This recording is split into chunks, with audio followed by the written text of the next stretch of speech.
Camera's not working.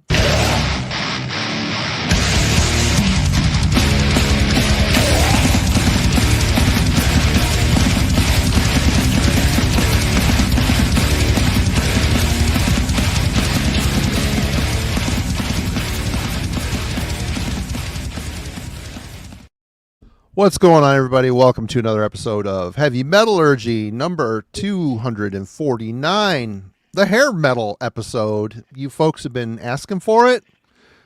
We're going to deliver it, and we're getting ready for this. I looked at Alan and I said, where are we going to find 3 other posers to do this show with? And he's like, what did you say, Alan? What did you say? Get a hold of Jeff. Get a hold of Jeff, exactly. These are all fine gentlemen, and an apology would refer to them in such a manner. Exactly. I am no poser, bitches. Welcome, everybody. You got the best. That's right. Alan, how you doing? I am doing this good and this good. This is 100% puffy paint, folks. Man. Yeah, we Totally spared no cool. expense putting this shit together. He's from the band Sex Condor, everybody. No, dude, it's right there. I'm from Hot for Teacher.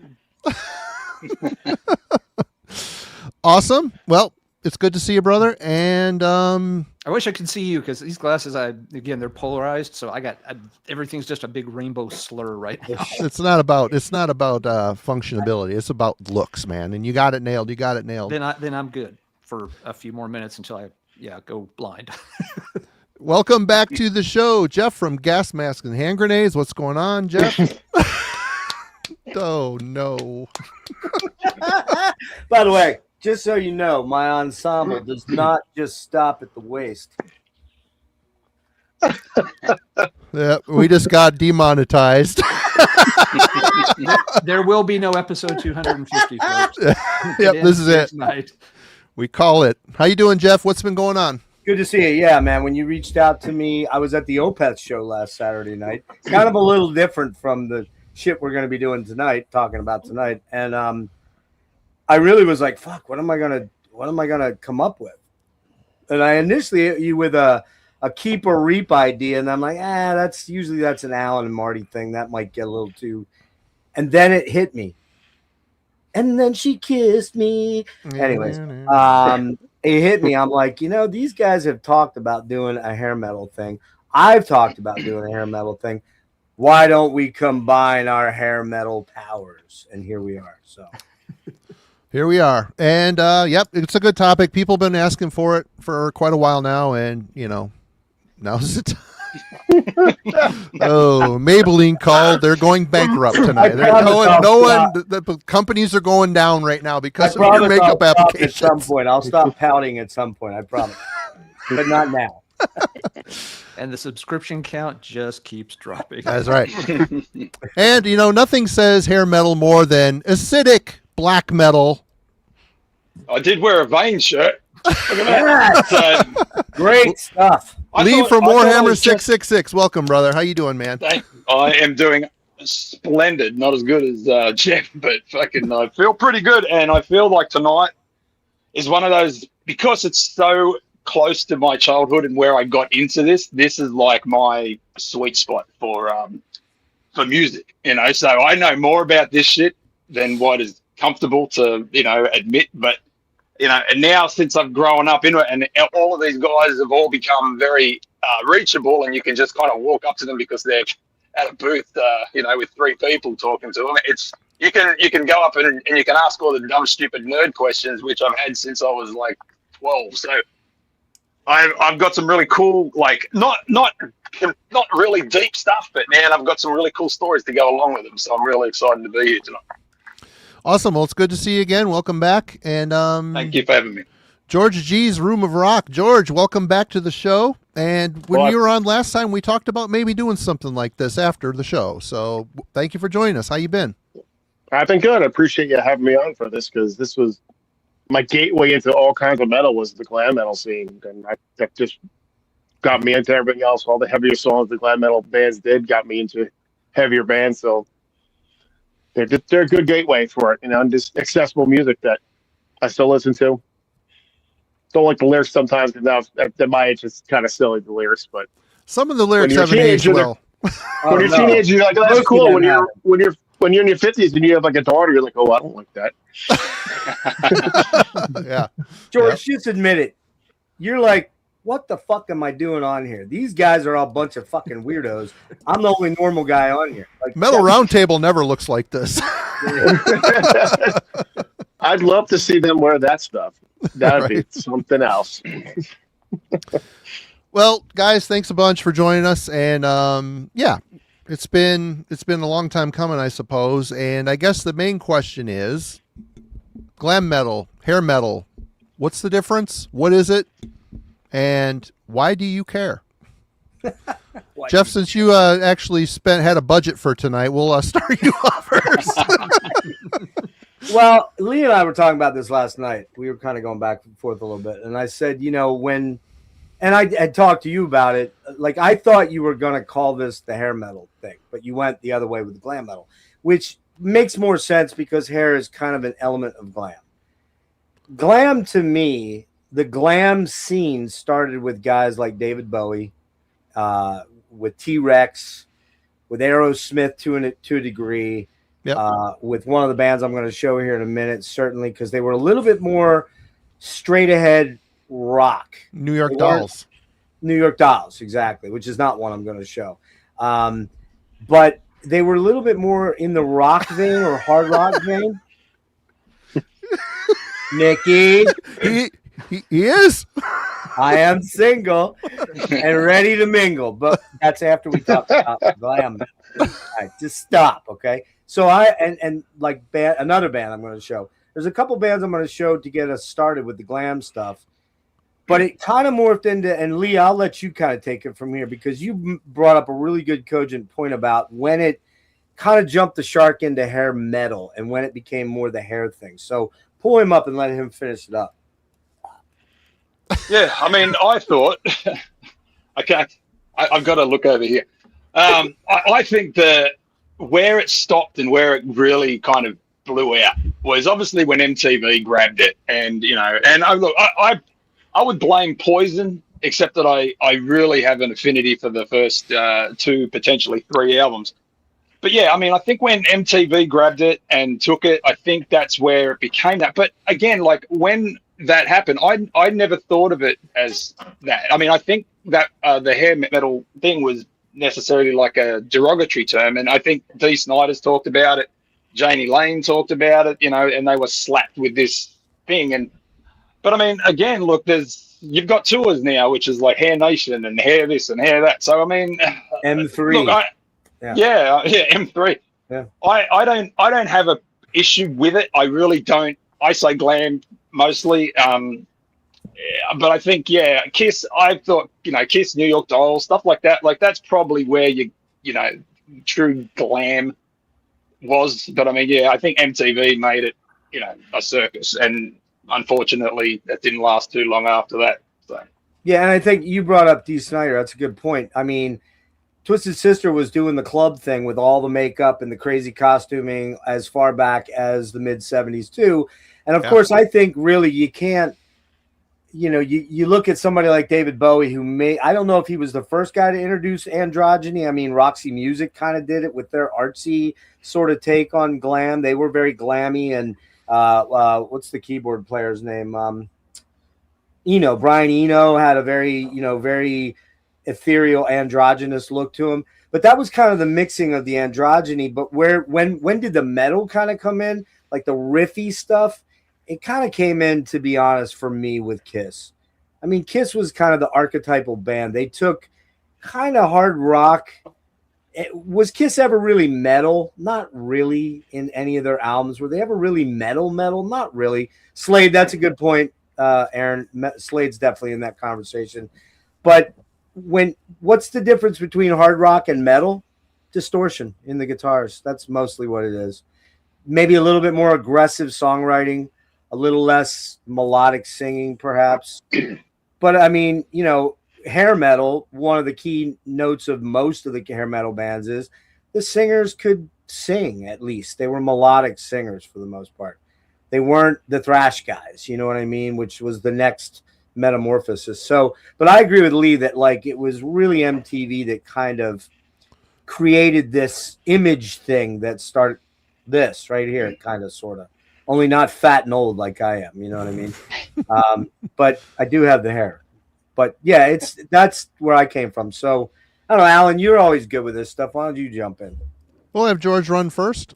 Yeah, let George take a stab at it for sure.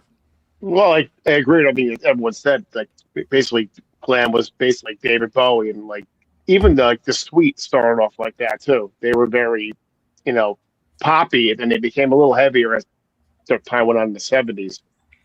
And bands like that and Angel, Stars, they kind of did all that. To me, I mean, even though hair metal was really named in the '80s, I think to me the first hair metal band, because you had all these bands were like the when hair metal came in, they were like the Guitar God came in. So to me, that started with the first Van Halen album.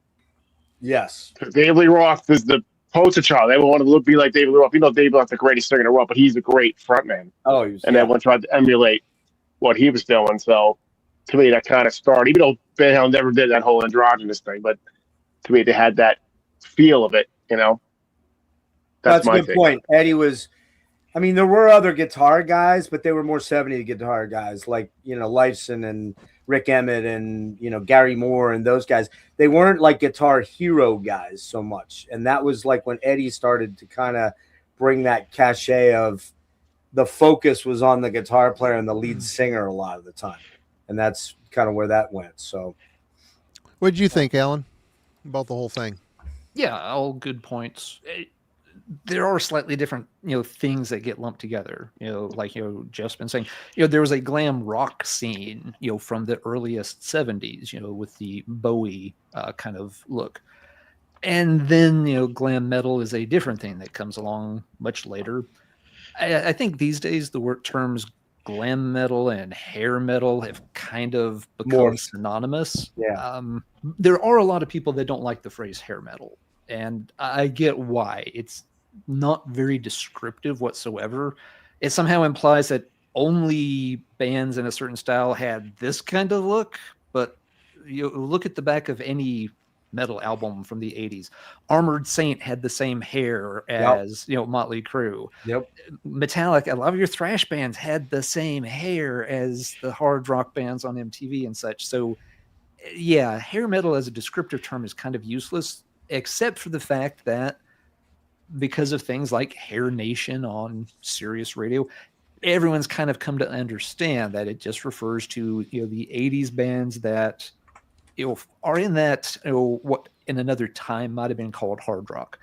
And I think that's the one other point to make here too. Jeff brought this up backstage, and it's worth saying early on. The bands lumped in under this umbrella can vary a lot in terms of quality and talent. You do have some bands that fit the stereotype of these are just jerks, that were willing to pose in, effeminate clothing and makeup, couldn't play a lick and just play, lip sync to whatever they were handed.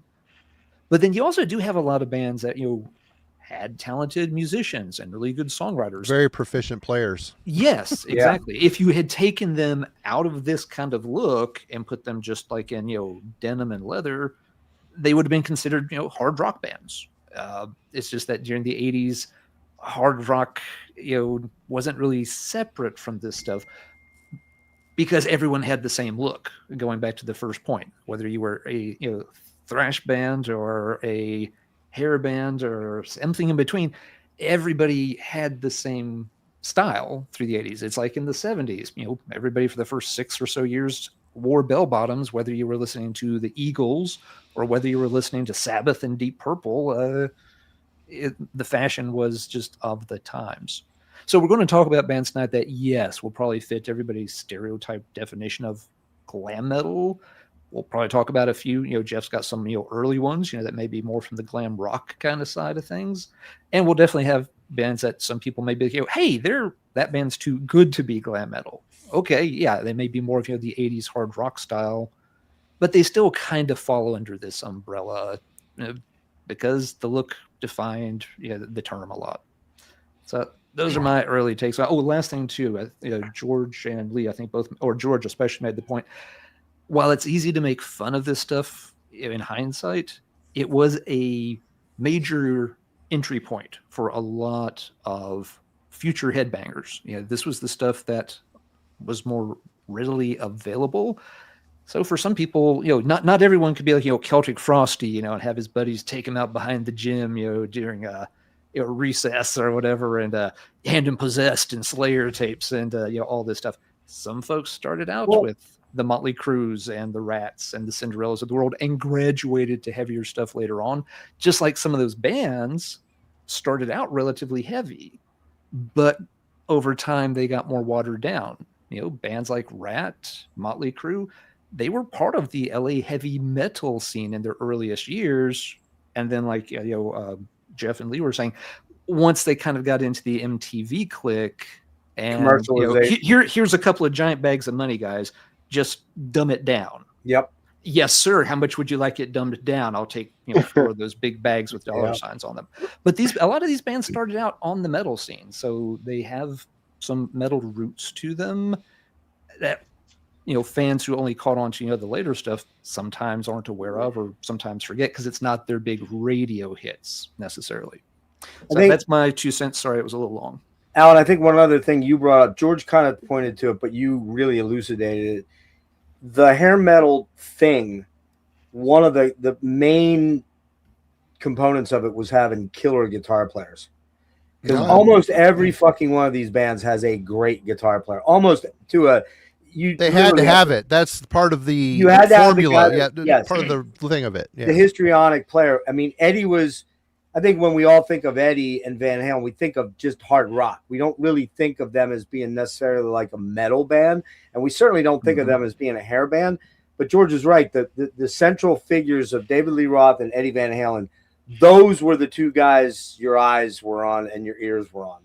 And, and Eddie in particular was the meteoric star of that band over anyone else. You know what I mean? David was the visual star, but Eddie was the star. Like everyone that listens to Van Halen listens to Van Halen for EVH. You know what I mean? Yeah. But again, at the same time, put the two in the same band and they were unstoppable. Right. Yeah. Then you had the total package all of a sudden. Well, for me, I mean, I was an MTV kid, so ultimately I endured this stuff. I started with Kiss, but Kiss wasn't, in the early days, not the traditional glam metal band. They didn't look like New York Dolls. They were influenced by New York Dolls, but they didn't look like New York Dolls. They went over the top with it. They made the kabuki, superhero, larger than life, the personality type of thing.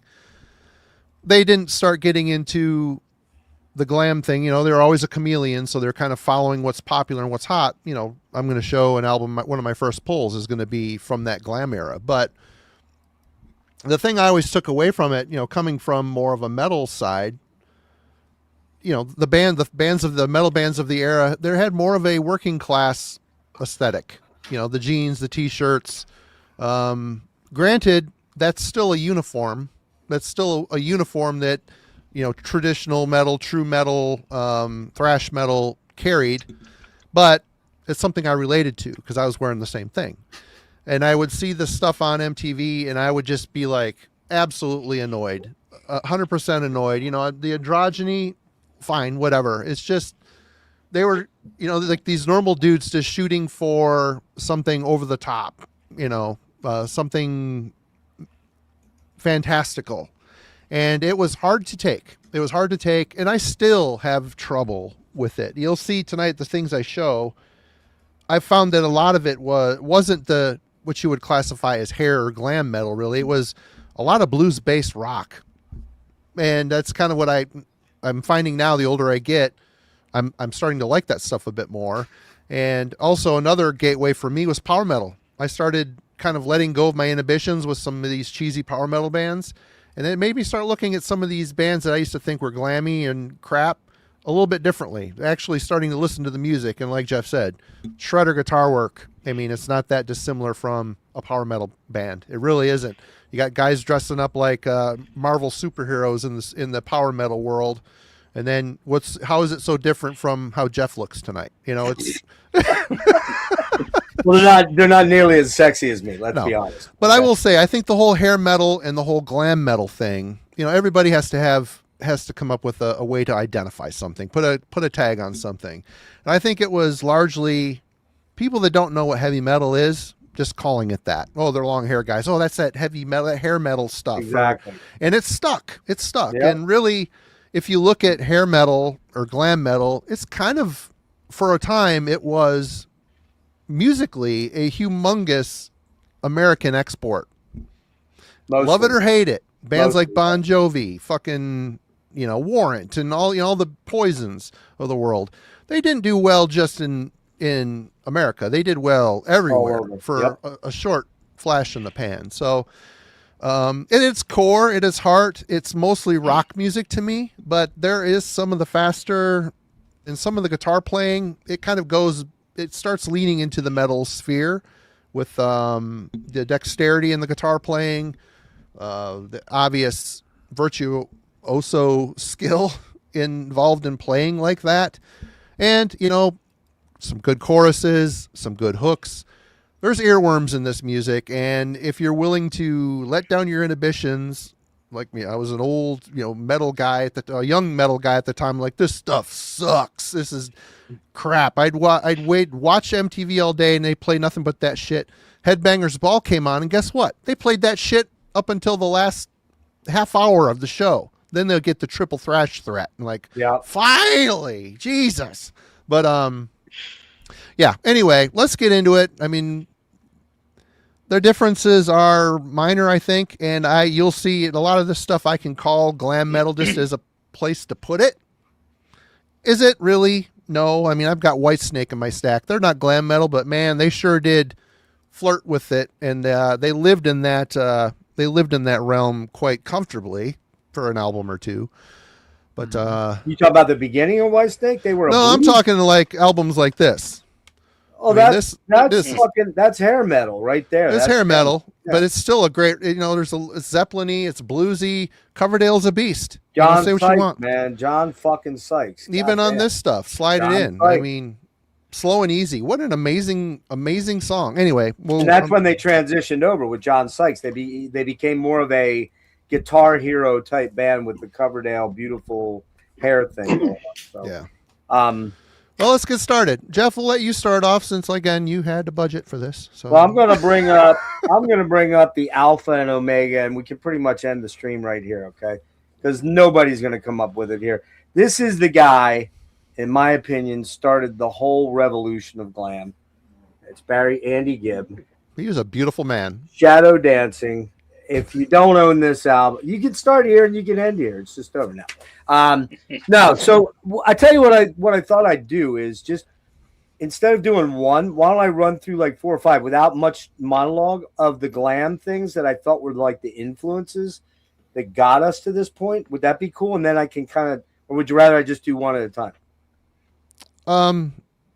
Because you said you don't have a lot. So I don't have a ton, but I figured between the three of you guys and Alan's going to have some. I'll just show you 3, and the reason I say that is these are kind of like a couple of the bands that I thought. Kiss, obviously, and you're going to talk about them a lot, Marty. You and I, Kiss was the gateway band for me people our age. It was the gateway for a lot of us. I'm a 10-year-old guy. Somebody brings Kiss Alive to me. I'll let you talk about it, but.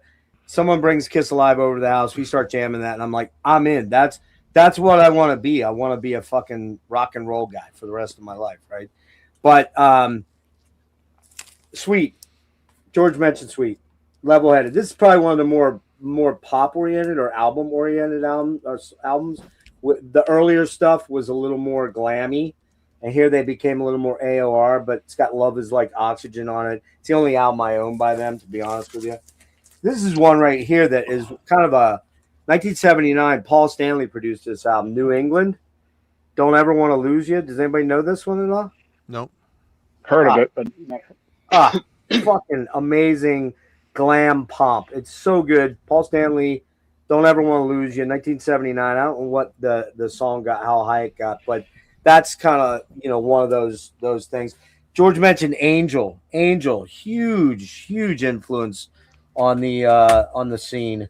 I got a ton of Angel albums, but you know, all the Angel albums are great, but they're more rock and roll. They're not really metal. And then I think this guy, somebody's going to disagree with me in the chat because I saw him already kind of disagree, but this guy might have been the very beginning of the glam thing because it was all about theatrics, but it was still blues-based rock and roll, right?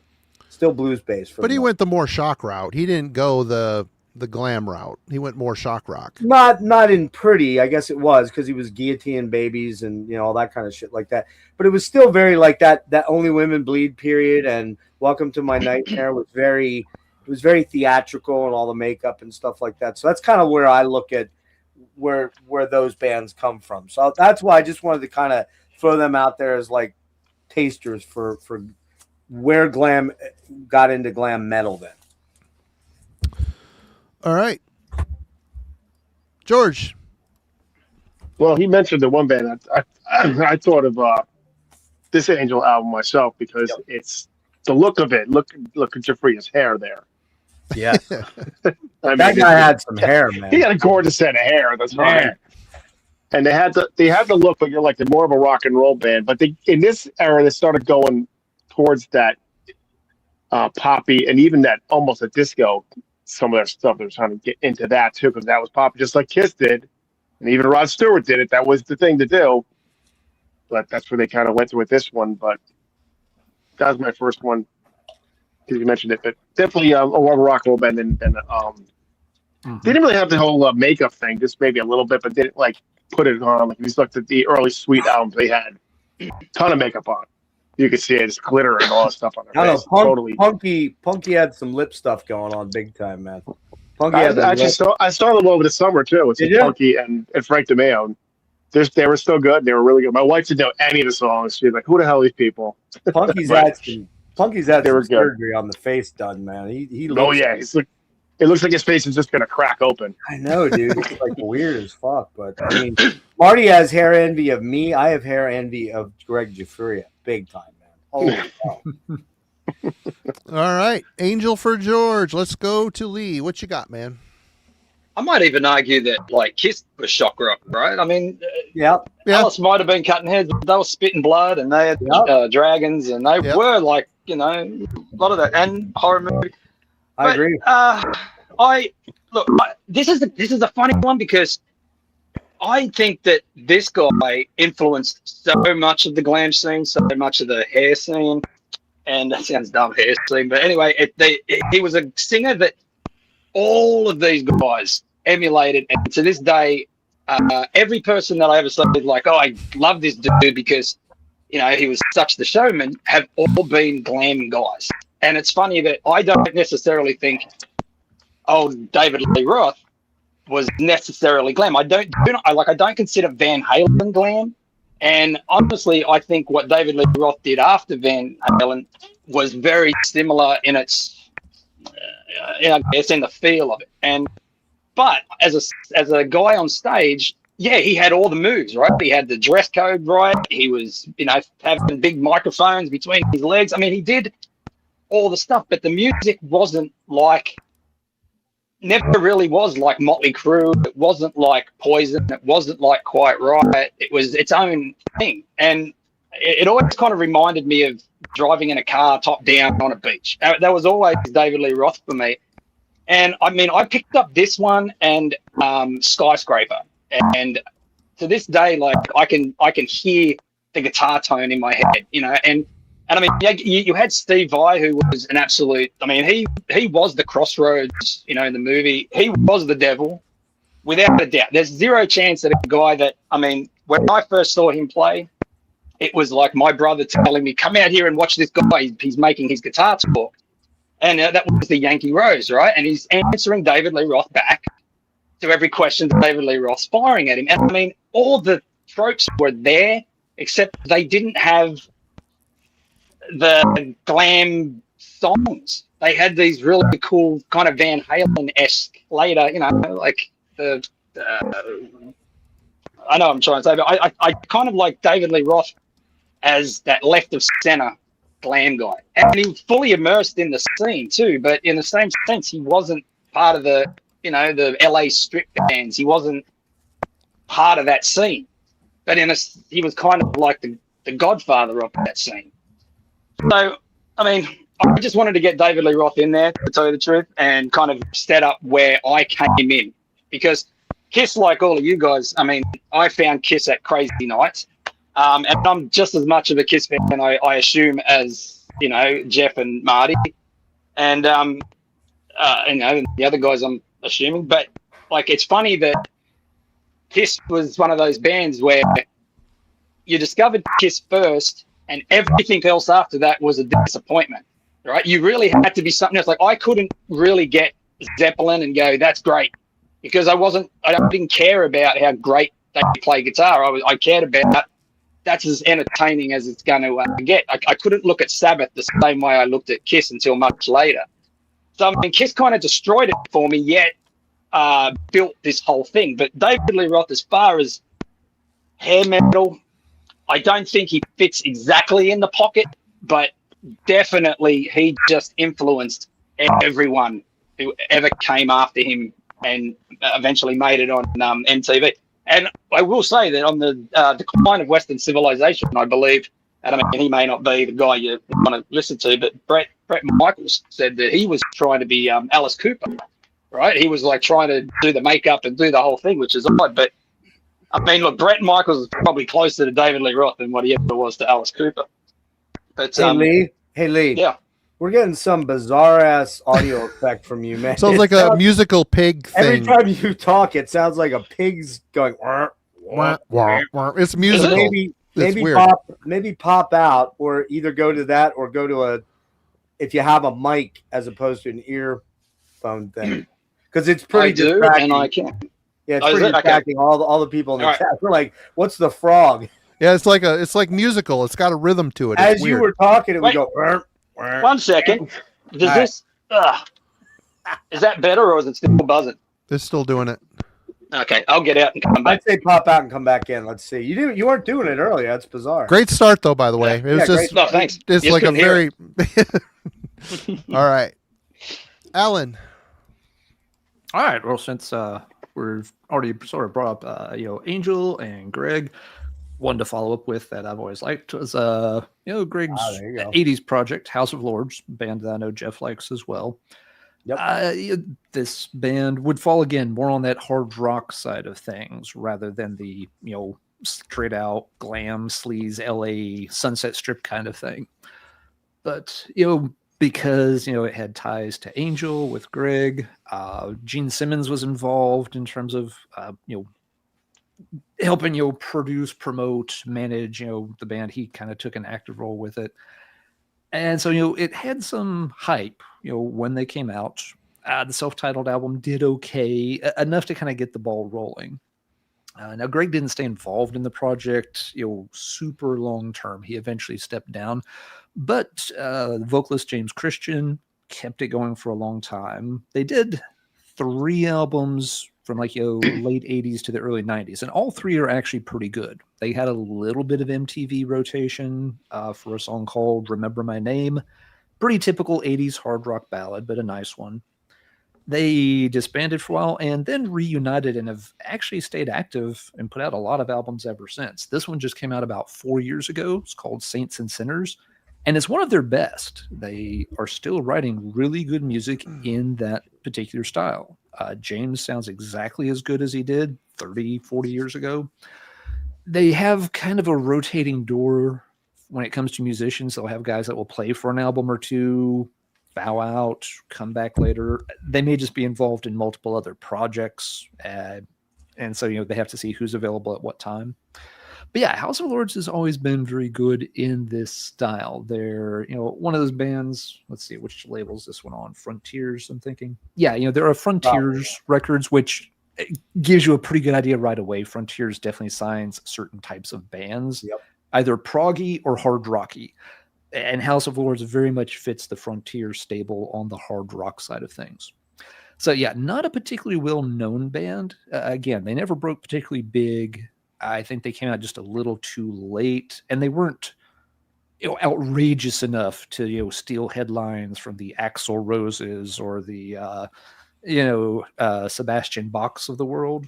But musically, these guys were always found quite good. Lots of good tracks on pretty much every album. There's only been a few albums that I'm not keen on. Most of them are at least decent. And some of them, like Saints and Sinners, Demons Down, Sahara, are actually really, really strong. So this is a good band, I think, for someone who likes that 80s hard rock sound, but gets turned off by, the overwrought theatrics or the, watered down musicianship sometimes. So yeah, House of Lords kind of ties in with what y'all have mentioned. And a band I own way, way too many albums by, but I really like them. Alan, is Kenny Mary still the drummer? Ken Mary still the drummer for them? I don't know. Like I said, they've had guys come and go Okay. back and forth, so I lose track of who's on which albums. Because they'll have somebody for like 3 albums, and he's gone for 2 albums, and then they'll come back. Christian's been the one, constant through all the lineups in the past 10, 15 years. But they always seem to put together a pretty solid group of players. It's never like you're completely missing the fact, like, geez, they lost the guitarist, and now it sounds wrong. They always deliver a really solid House of Lords, style album about every 2 to 3 years. Mike, thanks a lot for the super chat. You rule, man. Thank you. Thank you, Mike. Do appreciate it. Lee, talk real quick. Yeah, let's check Lee's sound. Does this sound better? Have I still got a pig in the background? Nope, the pig's gone. Apparently. Gone. Sounds like the frog has been chased away. Yep. It was weird. It was musical. It was like It was. Sing I'm very musical Sing guy. song. You are, Great. yeah. All right. I'm going to turn you up a little bit though when it's your turn. Okay, I'll sit closer. Okay. Yep. I'm going to get this right out of the way right away because this is my entry point to music. We'll say. I mean, I grew up with ABBA. I grew up with Mac Davis. I grew up with Neil Diamond. Mac Davis. Country stuff. Tom T. Hall, Johnny Cash, Willie Nelson, all that stuff. But Kiss was the band that I discovered on TV in 77, 78. Kiss Alive was the first album I ever got, and it's still to this day an absolute nostalgic trip for sure. But still, it's great. Absolutely great. It's not really live. We all know that. So we're going to avoid that conversation. But this here is Kiss during the glam era. And I got to say, what year did this come out? This was 85. I'm starting to get into metal stuff, but I'm still clinging to my Kiss appreciation, even to this day. Like I said, I love them and hate them. I listened to this the other day, and this album is great. From start to finish, they still sound like Kiss, but they fit pretty well in the glam era, even though the clothes they were wearing didn't really suit them very well. They looked visually like they were confused, like they didn't know, that when they were the silver and black, uniforms, and even when they did the 80s or the late 70s on Dynasty, they had like the superhero sparkly disco warrior type thing. But That's right. Yeah. this here is, if you take away the way they were trying to look going into this album is great, man. There's like the whole middle section. Love's a Deadly Weapon, Tears Are Falling, Who Wants to Be Lonely, Trial by Fire, I'm Alive. There really isn't a bad song on here. It just rips. The center section, they still got a lot of power and kick here. And, King of the Mountain, any way you slice it, there really isn't a bad song. And they actually fit in well with the MTV airplay. They were, Tears Are Falling, Who Wants to Be Lonely. They were videos that were played all the time. So it's finally, Kiss were a little late to acclimating to this whole glam thing, but once they were in it, they kind of made a name for themselves again. They got a new lease on life, and this is a great record. If you're out of all of these, this one, there's Crazy Nights, which I know is Lee's entry point. Hot in the Shade. This to me is my favorite of that whole era for sure. But so yeah, that's where we're going with starting my glam thing is Kiss. And we're going to spin it back around to Jeff. Yeah, to piggyback on you, I just picked up these two about 2 weeks ago after watching Jeff Wagner on the Prog Report do the ranking. I was like, man, because I came into Kiss in 76 with Kiss Alive. My very first album I think I ever bought was either one of two. It was either Olivia Newton-John's I Honestly Love You. Yeah. Or no, Mellow. Have You Ever Been Mellow? I'm sorry. Yep. Or it was Kiss Rock and Roll Over. And I think it was Kiss Rock and Roll Over. But that was my era from 76 to 80. My very first concert, 1979, Kiss Dynasty. And I just missed Judas Priest opening by one date. Judas Priest played in Dallas, and I was in Houston. It was the first concert I went to, and I missed. They just did it by themselves. But this was my era, man. This album, Me too. and this album, man. Oh yeah. And Rock and Roll Over. That's the triple threat for me. And I hadn't listened to this stuff in a long time. And I went back to it recently and grabbed these because of that special, and I was like, man, this stuff's great. It still holds up. It still great. does. Yeah, it's great. So, but to jump into my pick, to stay with the glam theme and a band that I didn't mention for a specific reason is, I think this is a band you could kind of point to show natural. That's a filter. It's a filter. The Wade. third Nelson brother has been found. Yes. It's a filter, Wade. Got to go with some Hanoi Rocks, man. Got to go with some Hanoi Rocks. This fucking band is right there on that fine line between Aerosmith and the beginnings of metal. When you listen to some of the guitars on here, they are Joe Perry-ish at times, but they've also started to straddle into the more heavier like metal zone. Anyone familiar with the Hanoi Rocks stuff at all? A little bit, yeah. That album I have is a very good album. Great album. And of course, Bangkok, the first album, got a little bit of buzz on one beer. What's it called, George? Two Steps from the Move. That's one of the later ones, isn't it? That's like later. The first one's Bangkok Rocks and Saigon Kicks. Is that it? Am I right? I can't remember. I can't remember. But this is the only one I have, and I just got this today because I've had it before on CD. Couldn't find it. Ran all over Hell's Creation. Part of my budget was blown on this because music on vinyl, not cheap, but I had to have it. And like, look at that. Like, come on, me or this guy? Me or this guy? I know If Michael Monroe is awfully pretty on that cover. And you know what? Michael Monroe is actually a couple years older than me, and he puts my ass to shame, man. Dude, skinny as a rail. I would guess cocaine might do that for you, but he's still a good-looking cat at his age, and I'm like, man, what the fuck happened to me, man? But yeah, Hanoi Rocks. Don't say anything, Worm. You know, you'd look at me in a club. You know you would. Everybody, he's got a buzz already. He looked at himself in the mirror and accidentally roofied himself. I looked at myself and said, "You look marvelous. You look marvelous." Yeah. Yeah, Coming man, home with me tonight. This is That's a killer, good pick, Jeff. People forget Hanoi Rocks. I mean, if They Razzle do. doesn't get in that car with Vince Neil, Nobody Hanoi Rocks knows was about them. poised to be a much bigger. They had already were gaining a lot of momentum, and of Exactly. course that just I think ended it. if I'm not wrong, were they touring with Crew? I believe I they were don't- opening for Crew or something like that. Or were they? I can't remember the story behind that. I remember when it happened, but I don't remember the story. I don't remember the details either. I'm not sure if they were on a tour. It feels like they were over here more like maybe just doing recording. a couple of shows or a promotional thing or something. You might have been checking out right. the scene. You might be right. But I mean, I think they were kind of management was setting the stage for them to really make their big push in America. Yep, and they're from Finland, by the way. Just Yep. so people know, they're Indeed. Finnish. So And wasn't he was a big Origins of the heroin Finnish guy. metal scene, right there you go, everybody. right here it is. There it is. Every black cult metal NSBM band you've ever heard of started And I out mean, buying Hanoi Rocks albums. Two killer guitar players and Andy McCoy and fucking Nasty Suicide. These guys were, and Razzle, of course, who died. And then Sammy Yaffa, the bass player, goes on to play with another album that I'm going to be bringing up a little bit later as a bass player for an LA band that kind of has a real Hanoi Rocks vibe to him. So yeah, anybody that doesn't know about Hanoi, get on that shit. It's awesome. All right, George.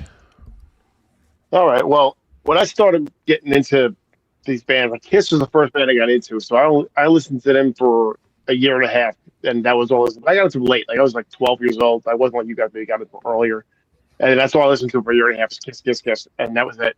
And then I'm like, then another band I saw on, of course, MTV, because that was the big thing, and got into the band, and the album was Out of the Cellar from Rat, and it's a heavy album for the time. I mean, for this kind of band. I mean, it's not like Slayer heavy, but it's got heavy tunes on it. It's got great great riffs. Lack of communication is absolutely phenomenal, and actually the whole album's a phenomenal album. The Morning After, So- dude. The Morning After. That song rules. Absolutely. Of course, it hit round and round, but they look so they looked at that whole look to it at the time. So I'm getting into the camera here, but I don't even know when did they actually start using the term hair metal.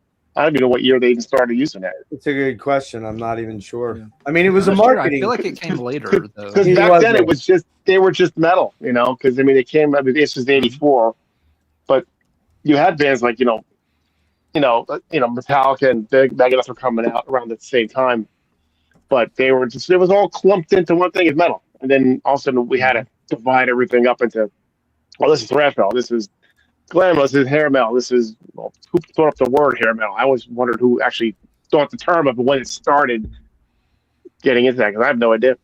I mean, they called it the LA scene. That I remember very much. But reading Kerrang! Magazine in the mid '80s, which I was religiously grabbing at my local record store, because you got to keep in mind that album comes out in '83. I'm a junior in high school when that album comes out, and I actually saw Rat open for Motley Crue on the Shout at the Devil tour with Accept in the middle for Balls to the Wall. So that was kind of, this was the shit that was happening while I was becoming a man. You know what I'm saying? You know what I'm saying? But no, that was what was happening. And I don't recall them calling it hair metal until maybe when Headbangers Ball, somewhere on Headbangers Ball, I think is when it started to move into that hair metal thing, And it was just a marketing term in a lot of ways. Yeah. I'm doing a quick, poke around online, and I don't see like an origin date, but a couple of things are saying that the term got more widespread and popularized not really until like '92. For hair metal in particular, and it was used in a derogatory way. So it's like, we're done with the hair metal bands. Check out the new grunge metal scene. It was kind of used as a disparaging thing to out with the old at that point. But that's not necessarily when it was first originated. That makes sense. All right, Lee. Can I be heard? Am I hearing? Yep. You're Good. Fantastic. All right. So this is the hardest lifting I'm going to do all night, because it's a hard band to argue that they're good, because I don't think anyone really likes them. But I think it's because people saw the one big video clip that they had, and then after that, it was everyone just turned off. And I'm talking about the horniest band in the world, and that's Warrant. Now, I don't have a front cover to this, but and I don't have the two, which really the ones that I love. But you could argue, look, after Cherry Pie, it was an embarrassing. I mean, I think the whole glam scene at that point had gone over had jumped the shark, as you would.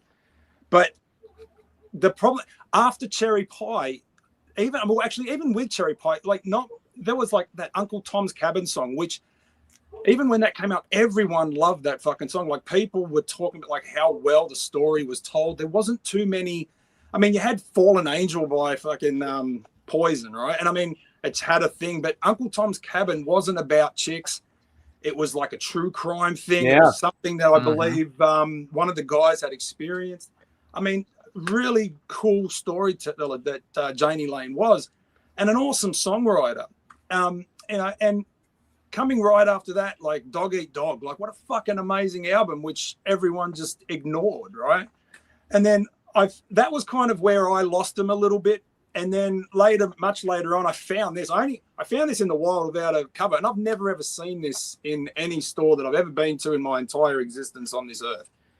And I picked it up because I was like, I hadn't heard it, and I really like. This is pretty much Dog Eat Dog 2. It's the same sound. It's got that hard kind of nose to it. It's not fucking grunge, and Belly to Belly right after this, I mean, a little bit softer, but still the songs were there. He was a great songwriter, and when MySpace became a thing, I was the guy that was like emailing all these people to try and like just say, get someone to notice me. And Janie Lane, I wrote to him, and he actually wrote back. And I remember saying to him, And this was like, obviously, this is after Cherry Pie. This is when there was videos of him completely shit-faced on stage, not being able to remember any of his songs. He had some young kid guitar player who was like 15 or something with him. I mean, I don't think anyone would play with him. And he was a mess. And I emailed him. I said, dude, like, these first 2 albums were just fucking amazing. Like, I always loved them. They were just really cool. And I don't understand how you didn't become, all the bullshit things you say, but how this didn't just keep on going, And he wrote back and he said, he was actually surprised that someone was still listening to it at the time when the MySpace phenomenon was a thing, and I sent another email back and he sent one back.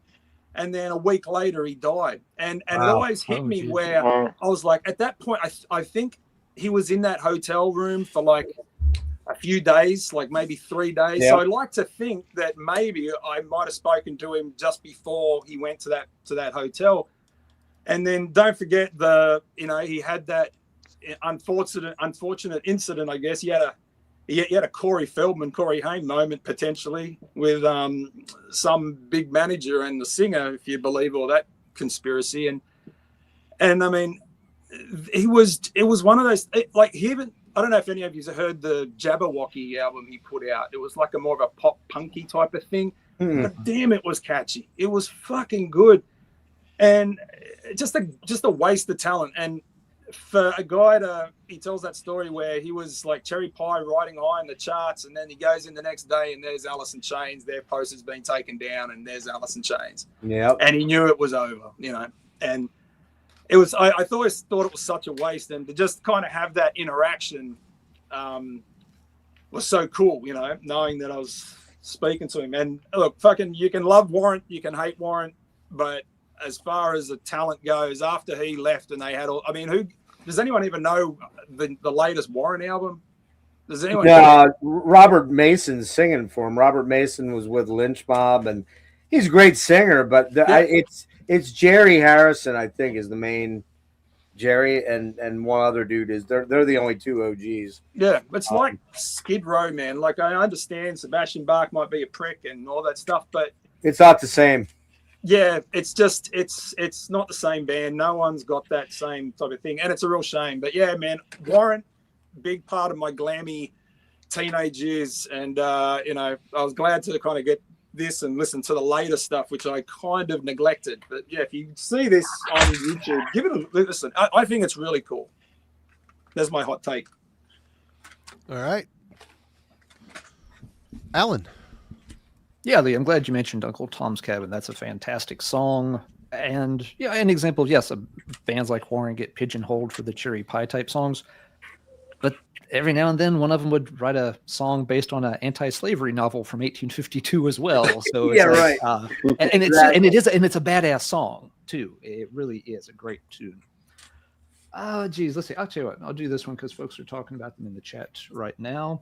This band did come in a little bit late on the scene, but for a few years, they were one of the biggest ones, and a relatively heavy one, lighter on the glammy look, a little heavier musically. We were talking about Skid Row with Sebastian Bach, of course.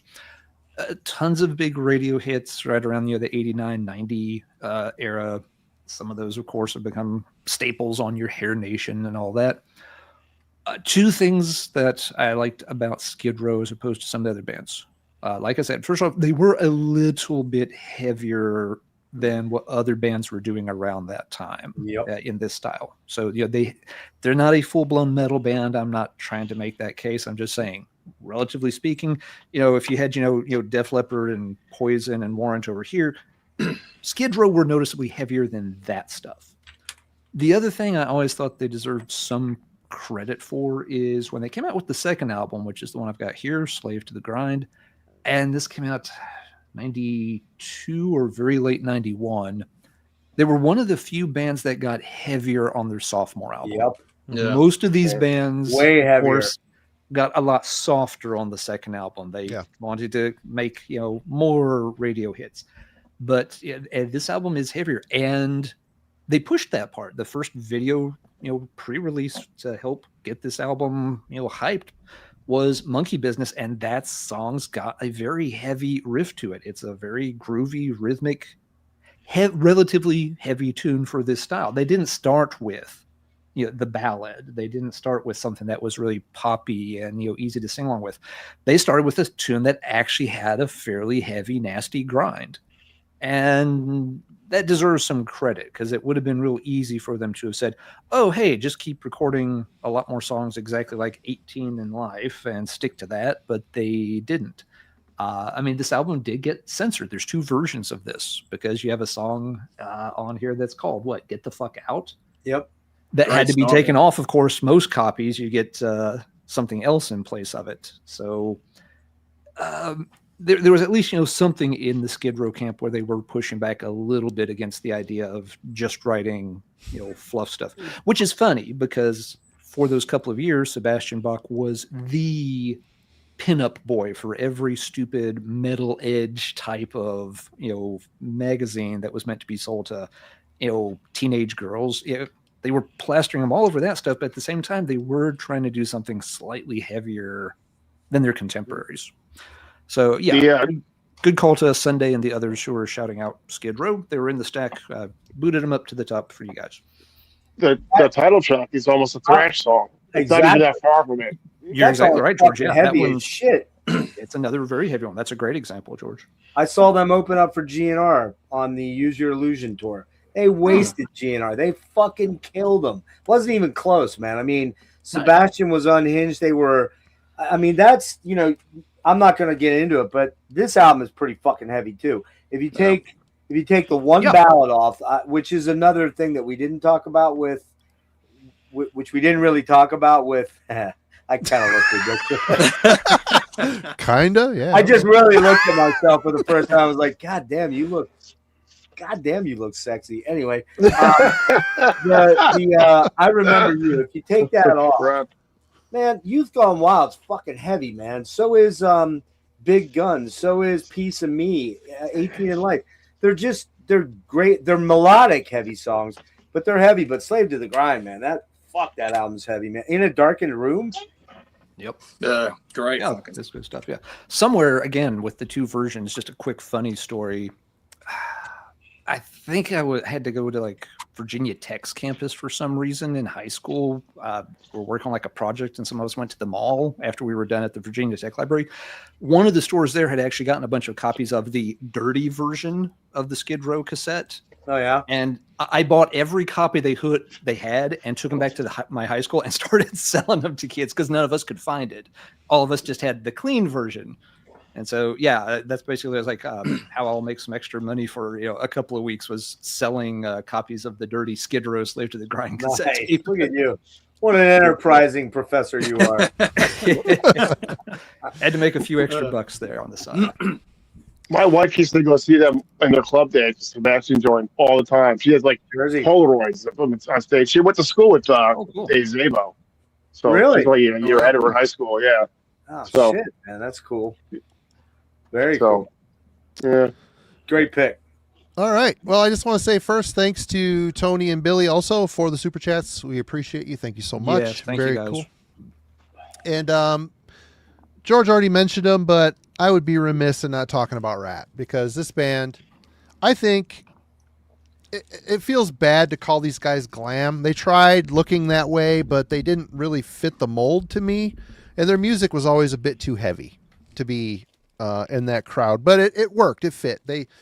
But this band was always one that I was particularly smitten with.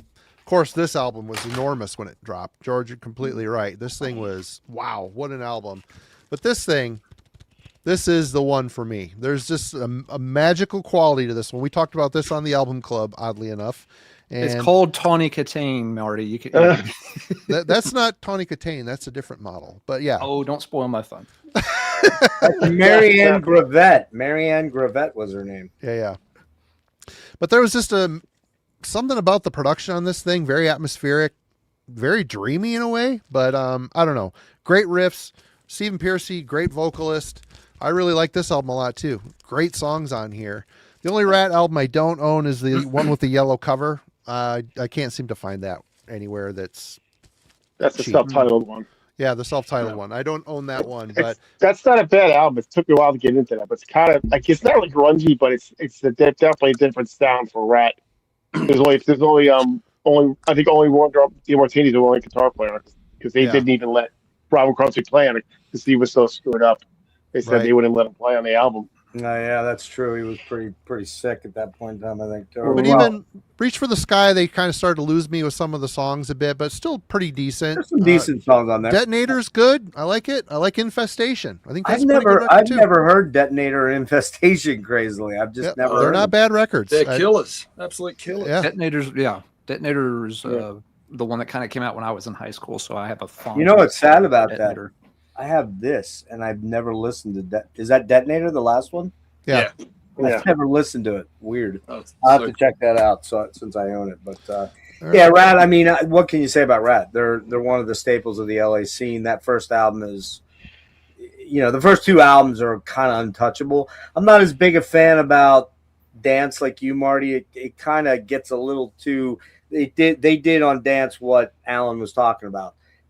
They chased the hit singles a little bit. Yeah, a little But bit. it does have isn't Nobody Rides for Free on there? Or no, not Nobody Rides for Free. What the hell is it called? It's the one killer song. Body Talk's on there. Body Talk rips, man. Great That's song. killer, yeah. So yeah, I mean, you gotta own this shit. So all right, we're gonna get into one. And this definitely, if you look at this picture here, man, this is 1984. This is an OG.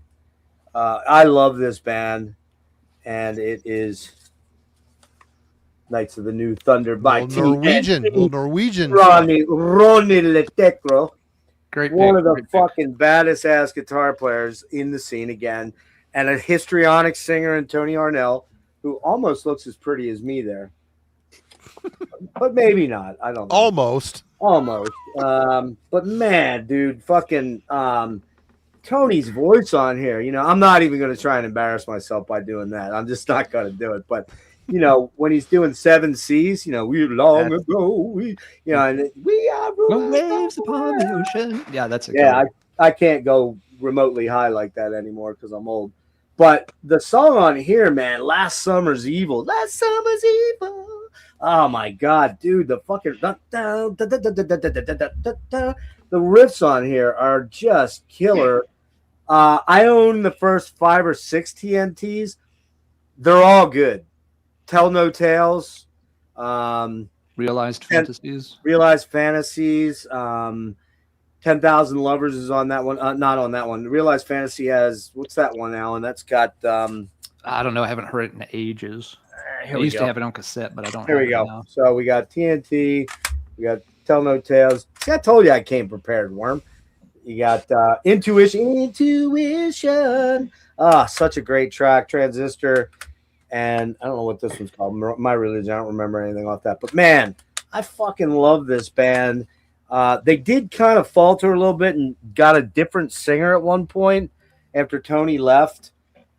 But Ronnie, god damn, he's like the Warren DeMartini, just 10,000 Lovers is on Tell No Tales, yeah. So, but yeah, so that's an album I always suggest anybody that wants to check out the hair metal scene, glam metal scene. Alan, I know you're a big fan of this one. This is, Yeah, and that's a good one to recommend to people to show them that it's not all, just the bad stereotypes. It's a classy album from the. It is, yeah. So Tell No Tales, and actually the band is called Tell No Tales. It's not, the TNT isn't for the explosive. It's about, you know what I mean. It's so pretty funny. Thanks, I Ben. didn't know that. That's cool. Yeah, that's what it was for. Tell No Tales was the TNT. It wasn't about the explosives. So, and they are back together. And I just saw something's going on with Ronnie, and I'm a little bit worried that maybe he might have cancer because they canceled a 70,000 tons of metal thing, and like at the last second. And you don't just go out and get another guy like Ronnie Letecro. You just don't do it. It's not possible. So hopefully, they said he's okay and that he'll be able to tour in the summer, but I'm not sure what that's all about. So, Thanks, Ben, for the super chat. Appreciate you, man. Thank you, Ben. George. All right. Well, I think this band, when they started, they were more like, you know, in that kind of that glam scene.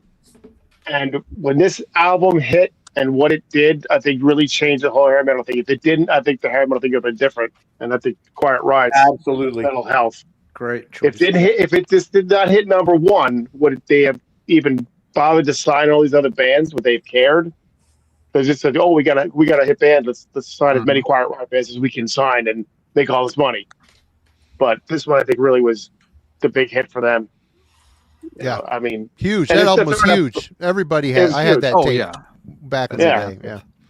I mean, would you consider it hair metal? I would, but it's just like early hair metal was like really, it was a lot heavier than it became because they saturated it. They put all these ballads on these albums and released the ballad, but they just didn't really do that when they started when all these bands started up. They didn't do that kind of stuff. They put out the rockers. I think that was a byproduct of like a couple bands. One being Skid Row with, or maybe even it may have even been, quite frankly, Home Sweet Home from Motley Crue was '85. That was like the big hair metal ballad when the lighters are out, and then everybody had to write a ballad because the first Rat album doesn't have a ballad on it. The second Rat, I don't think the second. What's that have? One Step Closer to Your Heart, right? Marty? Yeah. So they were that's sort kind of of a formulating it. The Pseudo ballad. Yeah. Yeah, I think the record labels were all going, well, hey, Rat's doing this, and they're going to have this one ballad on. And so Skid Row, you got to have one ballad on your album. And Motley's got one on theirs. And you know what I mean, Alan? Do you agree with that? Oh yeah, that's a great point, Jeff, because I mean, Home Sweet Home with Motley Crue was a game changer. I don't like the song, Neither do I. But and Lee, you may have noticed this, like when I did that video a while back about comparing 1984 to 1986, one of the differences between those 2 years is that when you look at the 1984-ish albums from these kind of bands, Rat, Motley Crue and stuff, they're still leaning on the metal side of things. It's still your Shout at the Devils and Out of the Cellars. When you look at the 86 albums, it's not. It's the Theater of Pains and stuff. And what comes in between? Well, Home Sweet Home comes in between. It's where Crue changed their look. It's where MTV literally had to instigate a new rule about the call-in voting things they would do for videos, because it was known as the Crue rule that I think the wording was no video could stay on the top of the top 10 video countdown for more than 30 days. That's right. Just pick it off because they couldn't get Home Sweet Home knocked out of the top spot. It stayed there for months. Yeah. And so the network eventually just said, you know what? Fuck this. Other bands, other labels, other managers are getting pissed that their bands aren't getting the same exposure because the fans keep voting this to number one day after day. So the Home Sweet Home phenomenon, it really was a big moment from 85. And kind of like you said, George, the earlier stuff, you're sticking to 83, 84, it's all just heavy metal. But by the time you get there into 86, yes, glam metal has split off as its own thing about the same time thrash metal is splitting, really getting formalized and such too. So yeah, really great point, Jeff. Marty, would you like me to serenade you Home Sweet Home? Seems like a dream, love and fantasy. Okay. Home Sweet Home. I'm on my way. Come on, Marty, join in with the harmonies. Come on.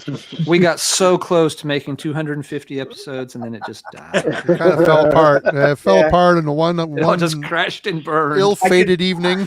I can crashed and burned like Vince Neil driving to the liquor store. I can see the powwow. Too soon. I can see the powwow between Marty and Alan after that. Okay, Kiefer's off the list for 2 years this year. All right, Lee, what you got?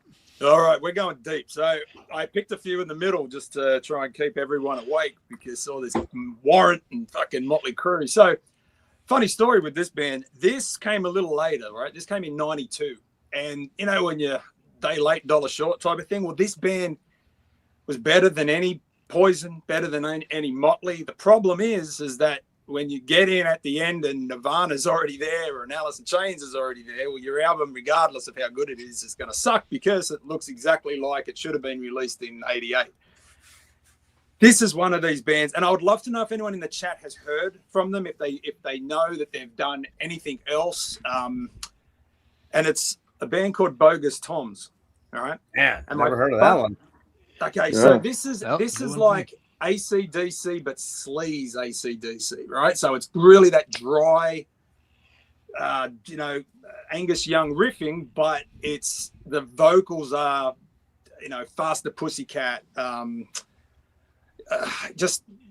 would love to say Vince Neil, but like maybe early Vince Neil, but it's very, very cool. Every song has a really awesome hooky chorus, all right? And you can just it is pretty much AC/DC worship, except, the vocals really drive it home. But the cool thing about this is you can see it's signed. So when I was in a band right back in the 90s, I would have been around 93, 94. And the girl who was in it was like the leader of it because she was the oldest, smoking hot chick. She was married to the guitar player of a band that you guys might not have heard of him. They were called BB Steel. They recorded an album with Phil Collins. Phil Collins, the Def Leppard guy. Girl. And it basically ended up becoming, it just sounded like Hysteria. I had all the big drums in it. But anyway, when I got over here, I was like, I've got to track. It should be easier to get it through eBay here because you could always find it. But the shipping back home was crazy. So I saw this guy who was selling a box of them. And it was like, 100 of these CDs. And I'm like, fuck, if I buy the whole box, he only wanted $80 for it. I could sell them all off and make my money back plus a profit, even if I sell them for $5 a pop. But the problem is no one's heard of this band, right? So when I spoke to the guy, his name was Rob, and I know the singer was named Rob, but he went by The Beast, all right? So I said, dude, you wouldn't happen to be the guy who sings? He goes, yeah, I'm the guy. So I said, can you please sign it for me? Which he did very, very nicely. And I became fucking hilarious. I became the major distributor for Bogus Toms because no one else has their fucking album, but I do have 100 of them sitting back in my. So they're not moving real well, is what you're saying. What I'm saying, I have crippled their sales, but I figure one day Discogs, I'll be able to stick it on there and make maybe $6 a fucking CD. But I was just giving these away because I was like, have you ever heard this band? They're like, no, and it's a shit name. It's a pure it's a really bad name. Yeah. I think when I hear that, it's like, some college radio or some bizarre whatever, but it is on YouTube. They have this amazing song called I Shot Love, which you can imagine what that is, all over her back down by the tracks. But it's one of those things where once this comes off the CD player, you'll sing that song for the rest of the day, and the next song's the same, and the next song's the same. So if any of you want to fucking Bogus Toms, send me an email because you ain't finding them anywhere else. But yeah, great fucking album. And the other band, which I wanted to just throw in while I was showing this, and I'd love to hear again if anyone has heard of it, was a band called Anna Black. Right, I think they were from LA. I believe they might have been Canadian, but I'm a little bit sketchy on it. But this was the only known band from the glam years that were a demo band only. And I've never heard of a glam band, having this cult thing that was just a demo band, right? And they had this fucking demo was awesome. The singer couldn't sing for shit, but he didn't care. He just screamed over everything. And they had a song, go check it out on YouTube, called Sex Ride Suicide. I loved it so much. I tattooed it on my arm, right?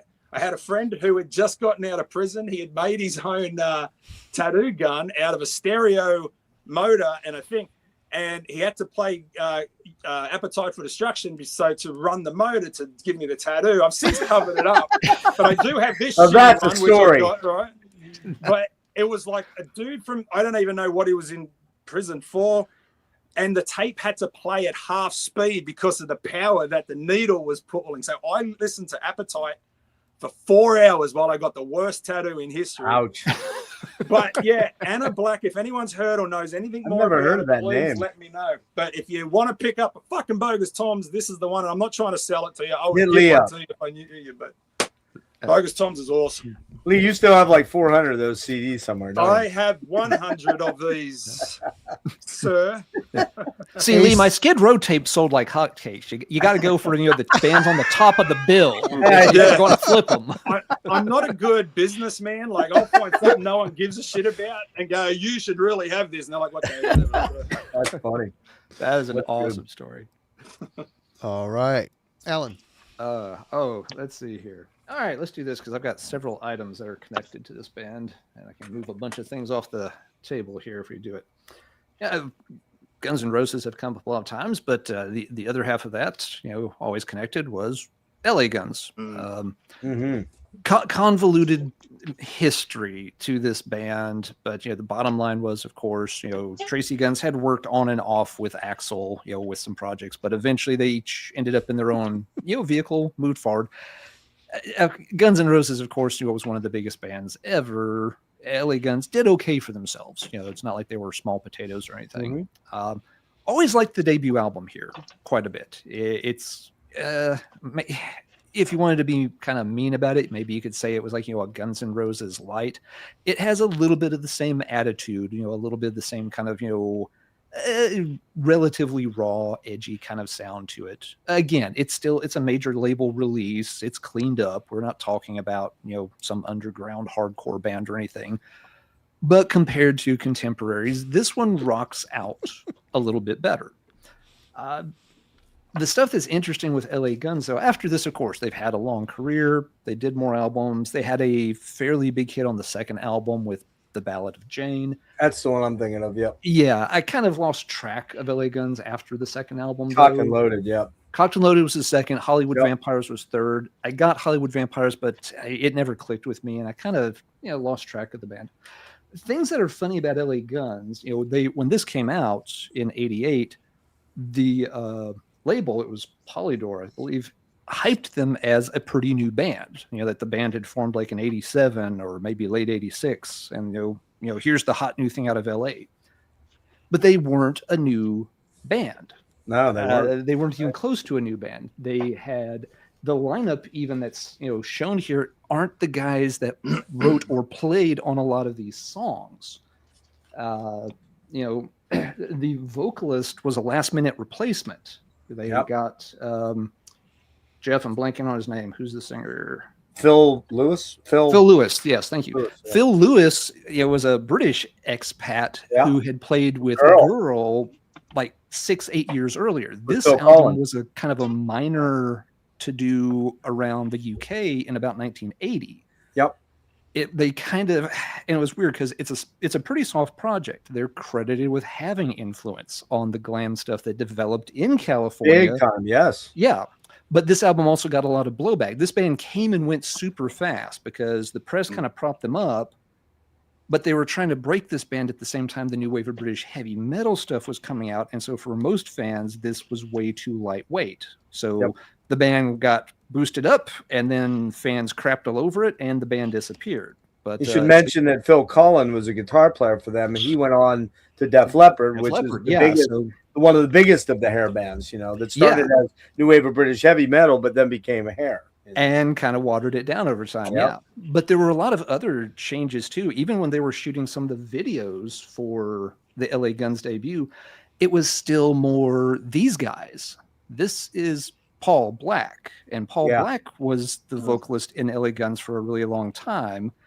And during this era, they had a sound closer to early Guns N' Roses, where it was more of the sleaze, but also a little bit more of the glam and just the rock and roll attitude. Even a little bit more of the punk comes through on this stuff.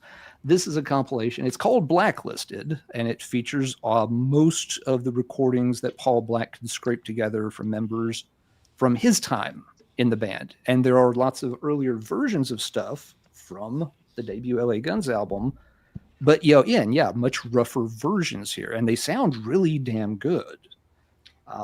They were kind of to me, that era sounds a lot more like a really heavy Aerosmith. Yeah, Aerosmith was a big influence on them for sure. They were they wanted something that sounded like Aerosmith, but had more of the punk imagery, but brought in more of the old glam rock image to it. They were trying to mesh these three things together. Yep. Yeah. And just to push it back one step further, even Paul Black, even that's not the original iteration of LA Guns.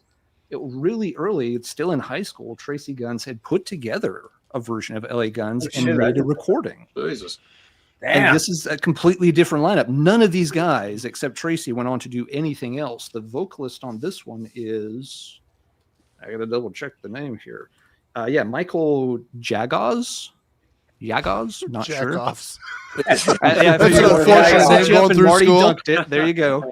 I get the assist on that one. Marty, I think we found the counter to the Danger tonight. I think it's the LA Guns and Danger show. He's got a bit of a sweet tooth for the LA He Guns. does. Yes, he does. He's got some The collectible early shit. stuff. Yeah. Again, it's kind of interesting because they were on the scene extremely early, but then this band, just completely went away. Tracy hooked up with Axl and like the Hollywood Rose Project, and that kind of becomes Guns N' Roses, and someone reactivates LA Guns. Again, it's a mess to sort out, and you will read different versions depending on who's you're reading.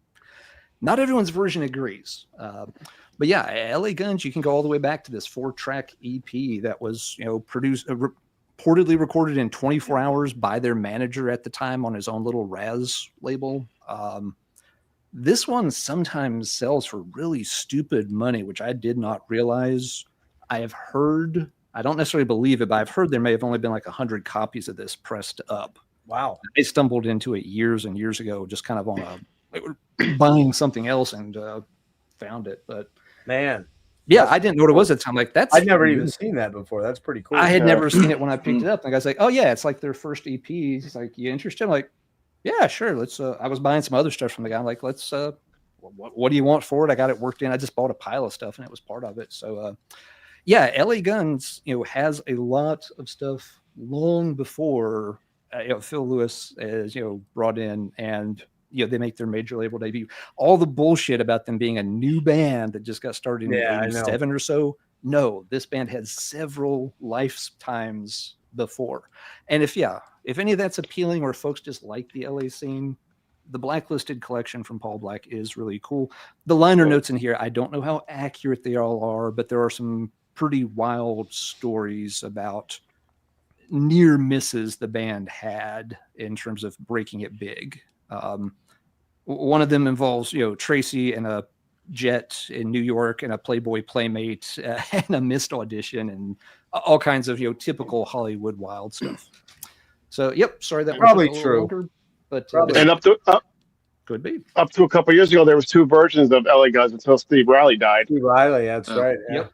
Yeah, And I think LA Guns. That was a whole mess too. That was a whole mess kind of too. responsible. I always for, forget about that. Yeah. I don't know if it was Motley or LA Guns, but LA Guns kind of took it from the party all the time to the real gritty. Yes. Yeah, they weren't singing about just banging hookers. They were singing about drugs and the really nasty side of everything. Yeah. And you see that difference between the Paul Black versions of the songs and then the major label debut versions of the songs. Like what is it? One More Reason is originally a song about suicide. Great song. And all the lyrics, it's the same song on the album. They of course didn't give Paul Black any credit for writing most of it, but they did change the lyrics to take out those darker elements. You're absolutely right, Lee. All right. Well, I guess I have one that is a bit obscurish. German folks, get ready to roll your eyes. But yeah, big Halloween fan. Surprise, surprise. Andy Darris, he came from somewhere, right? Before he landed the Halloween gig? Yep. He was in a band called Pink Cream 69. Covering up the boobies here because I hear YouTube is starting to crack down on Yes, such they things. are. This is the self-titled. This is very glammy. Actually have Jurgen, of all people, sent me this one. And it's autographed. Andy and Costa and one other guy. Very, very glammy. And look at that nice smile for the camera. These guys are well groomed. But you know what? It's funny. Even though Halloween, he got the gig in Halloween, you can still tell his songwriting. He's a prolific songwriter, very good songwriter. As this band went on, this is One Size Fits All. We were listening to this in the car last night. Me and Parker had to go to the grocery store, and he's like, what do you say? This sounds like a cross between Scorpions and Iron Maiden. I'm like, Scorpions, maybe. How can you be a band from Germany and not be influenced by the Scorpions, right? I didn't really hear the Maidenisms on here, but you know what? Andy Darris, if you like him in singing in Halloween, he does a fantastic. He sounds the same. He did not really change his style at all. And the third and final one with him on it, Games People Play, they get a little bit heavier with every incrementally heavier every album that comes along. Some really good, solid songs on here, but I remember getting the debut first. I mean, what a stupid name, right? What a stupid name, but it's pretty solid. This was a little bit on the cringy side because it does feel like a glam metal record. This year, they're starting to get a little bit more, showing a little bit more teeth in their songwriting. And I can see why Halloween were interested in getting him, because he is a very charismatic singer. Love him or hate him, he's got a definite style about him, and his songwriting is very sharp. And it comes across, and I guess he leaves Pink Cream 69 because they were starting to not want to use his songs anymore. And he wanted his stuff to be heard, which, you know, Halloween was very accommodating for that, which paid off for everybody. Halloween's career got revitalized, and Andy Darris got to move on to a big step up and worldwide acclaim, and put out some amazing albums throughout the years. But yeah, as far as, I don't have a lot on here that's like most of the shit I have is pretty plain, but this one I thought was a pretty cool pick, just because this is something I still listen to and enjoy. Like I said, we listened to it last night. Not to be. What years are those? What was the debut? The debut came out in '89. Okay, I didn't realize that was that far back. And then the second one was '91, and the third one was, I gotta check that one out. '93. So yeah, very good snapshot of the glamish type metal outside of the U.S. It did spread. I do have another instance of that. I'll show a little bit later, but Jeff is next. All right, this is going to be a kind of a deep pool. I know Aaron knows this album because I tried to get him to sell me his copy originally, but I found one myself. Many years ago, probably early 90s, somewhere in that range, I walked into one of the, I don't go there much anymore. It's kind of turned into a bit of a dive, but one of the only places that I would go and that you could get imports and things like that, and where I got my monthly, I don't remember if it was a monthly or, Alan, you might remember, Kerrang, was that a monthly deal or was it bi-weekly? I don't think it was bi-weekly, was it? Probably monthly. Krang, I'm pretty sure, was monthly. Yeah, and then it wasn't a weekly. Yeah, I didn't think so. But they imported them from England. That was the shit. That was the magazine to get. Yeah. And this album, Jeff, I have to interrupt for 1 second. Dressed the way you are right now, you probably shouldn't talk about going to get your monthly. You're just jealous because I can. Don't hate me because I'm beautiful, Alan. That's not a problem right now. It's so I'm sorry. Please go ahead. That's all right. It's okay. This album was planned, and this particular one song, I would say there's one song in this album that completely overshadows everything else on the album. It's that good, but it's a solid album, and that is Tsunami, the debut, 1982, out of San Francisco, I believe they are from. And the interesting facet of this is, some of you guys that were there may remember one of my later pulls, if someone else doesn't pull it now, is there was a thing in the early 80s. There was a very big thing or 82, 83, 84. Japanese culture, Japanese regalia was kind of a big thing. Mm-hmm. And I'll never forget, I got this sleeveless Rising Sun shirt and wore it to school. Whoa, look at that. Wow. Whoa. Awesome. Killer. And I actually got sent home because the principal walked by me and gave me the old, lots of good men died in that war. And I'm like, bro, it's just a fucking shirt, man. Come on. You know, it was a Rising Sun thing.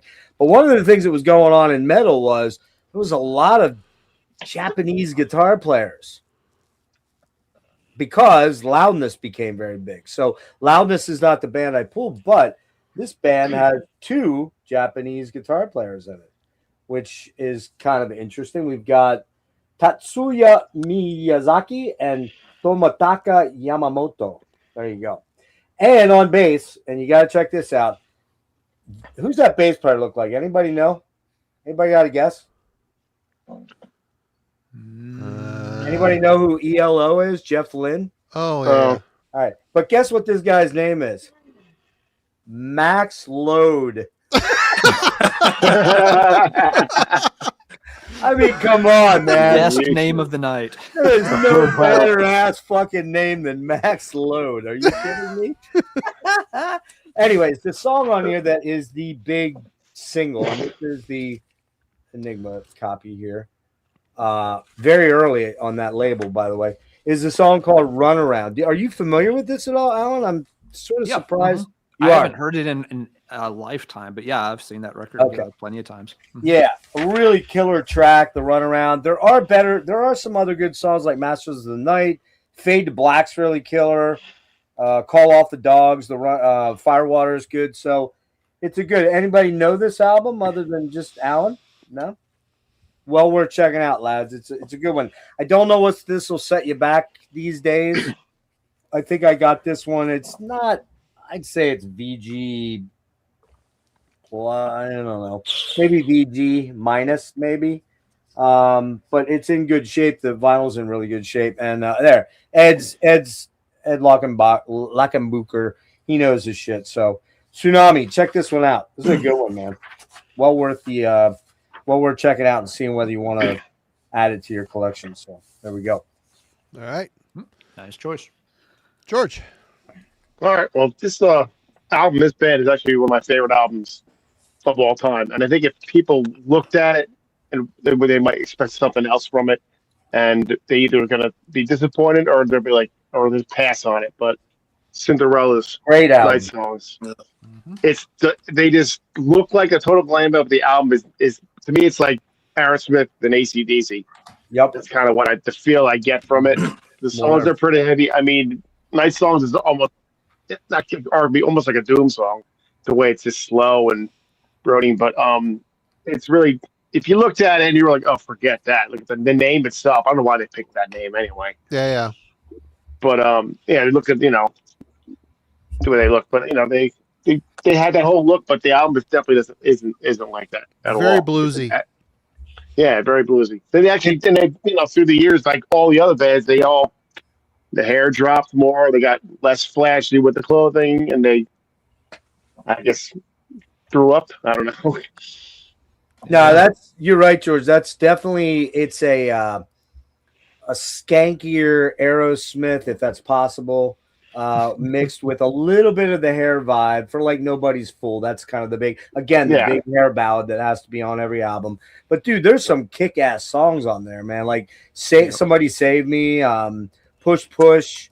Night Songs is fucking heavy, man. That's a dark, heavy track. Doomy, exactly. Yeah. I was jamming that today. I was like, man, I haven't played this in forever, and I'm glad I threw it in, Yeah. No, that's a great pick. Yeah, and like their later albums are not bad. They just like you said, George, they toned it down and leaned into their blues side more. Yeah, but Long Cold Winter, even Commercialization has some good tracks on it. Great album. Yep. I listened to this not too long ago, and it's really good. It's produced really well, and it's just really bluesy. It's a little bit, it isn't as heavy, I guess. It's a little prettier at times, but man, I think it's a good record. It's a little more acoustic-y. They got a little bit more acoustics going on it. Yeah, it's a great album, I think. Yep. All right. Hello to Louis there in the chat. Shout out. Cheers, Louis. What's up? Hey, if you're new here, consider subscribing. But if you're here because of the hair metal stuff, this isn't something we're going to probably swing around too often. This might be a one and done scenario. So we do different topics every week. This is our glam hair night. All right, Lee, what you got? If you look at the Cinderella CD, Tom Kiefer's only got one fucking leg. If you pick it up and have another look at it, where's his other leg? It doesn't exist. I was going to do a Skid Row, but everyone's kind of said what I want to say about leg. You're right. Skid Row, but I do have I do have a horrible, scandalous story relating to the band, and I think there's a lot of kind of key players that everyone knows. I don't want to say names, especially the offended ones, but I mean, I seriously, it's a really cool story. And Marty, if you permit, otherwise I can just show another CD. I don't mind. What? You're good. You're good. I'm Okay. sure it'll be fine. Okay. So, Can we be sued? Can we be No. sued? no, I mean, they'll probably, if anything, they'll sue me. But like, but anyway, this is all 100% true recount, right? So I've spoken to people, and this is the story that I got. Wait a minute. So- You have 100 of their CDs sitting in your closet too? Also, the major distributor for Skid Row. A major distributor. It goes to Lee and ends at Lee. It lives in a closet. It moves continents, by the way. Lee, you don't have Sebastian Bach's underwear in your drawer, do you? 100 of them, 100 pairs. 100 pairs. Anyway, sorry. Go ahead. That's all right. So in 2010, I was in a very unhappy marriage, and I did what most sane men do. I turned to porn. So There we go. There we go. So you guys are old enough to remember an awesome porn star by the name of Asia Carrera. No, Right? I Does that remember. ring a bell? Yeah, because she was like named after the Bill and Ted's Tia Carrera, right? So very, very pretty girl. Anyway, she left the industry and she married a gentleman by the name of Don Lemon. Not the Don Lemon that we know now, but this guy was a fitness guru. And for some reason, I wanted this is creepy as shit. I wanted a signed poster from Asia, and the only way I could get to Asia was to go through her husband. All right. So it's weird bringing up, hey, You already knew how that sounded. That's got a weird ring to it, but to each their own. It's all Especially good. since it was Don Lemon, the terrorist. Oh, I don't mean the terrorist. Never mind. Forget it. So, but I had a very specific request. I wanted her to write something horribly offensive on the sign, like you got a small what, bang. She very kindly did it, and the husband got in contact with me because at that time I was very much I had a lot of horror films, so we started talking about horror. Anyway, so we got to talking about that website, which is Metal Sludge. All right. And everyone knows Metal Sludge, right? It was the garbage pit of the fucking LA scene. So there was a time back in the day where there was a bounty on if someone could be wearing a Metal Sludge t-shirt to have a photograph with a specific person. Does that all ring a bell?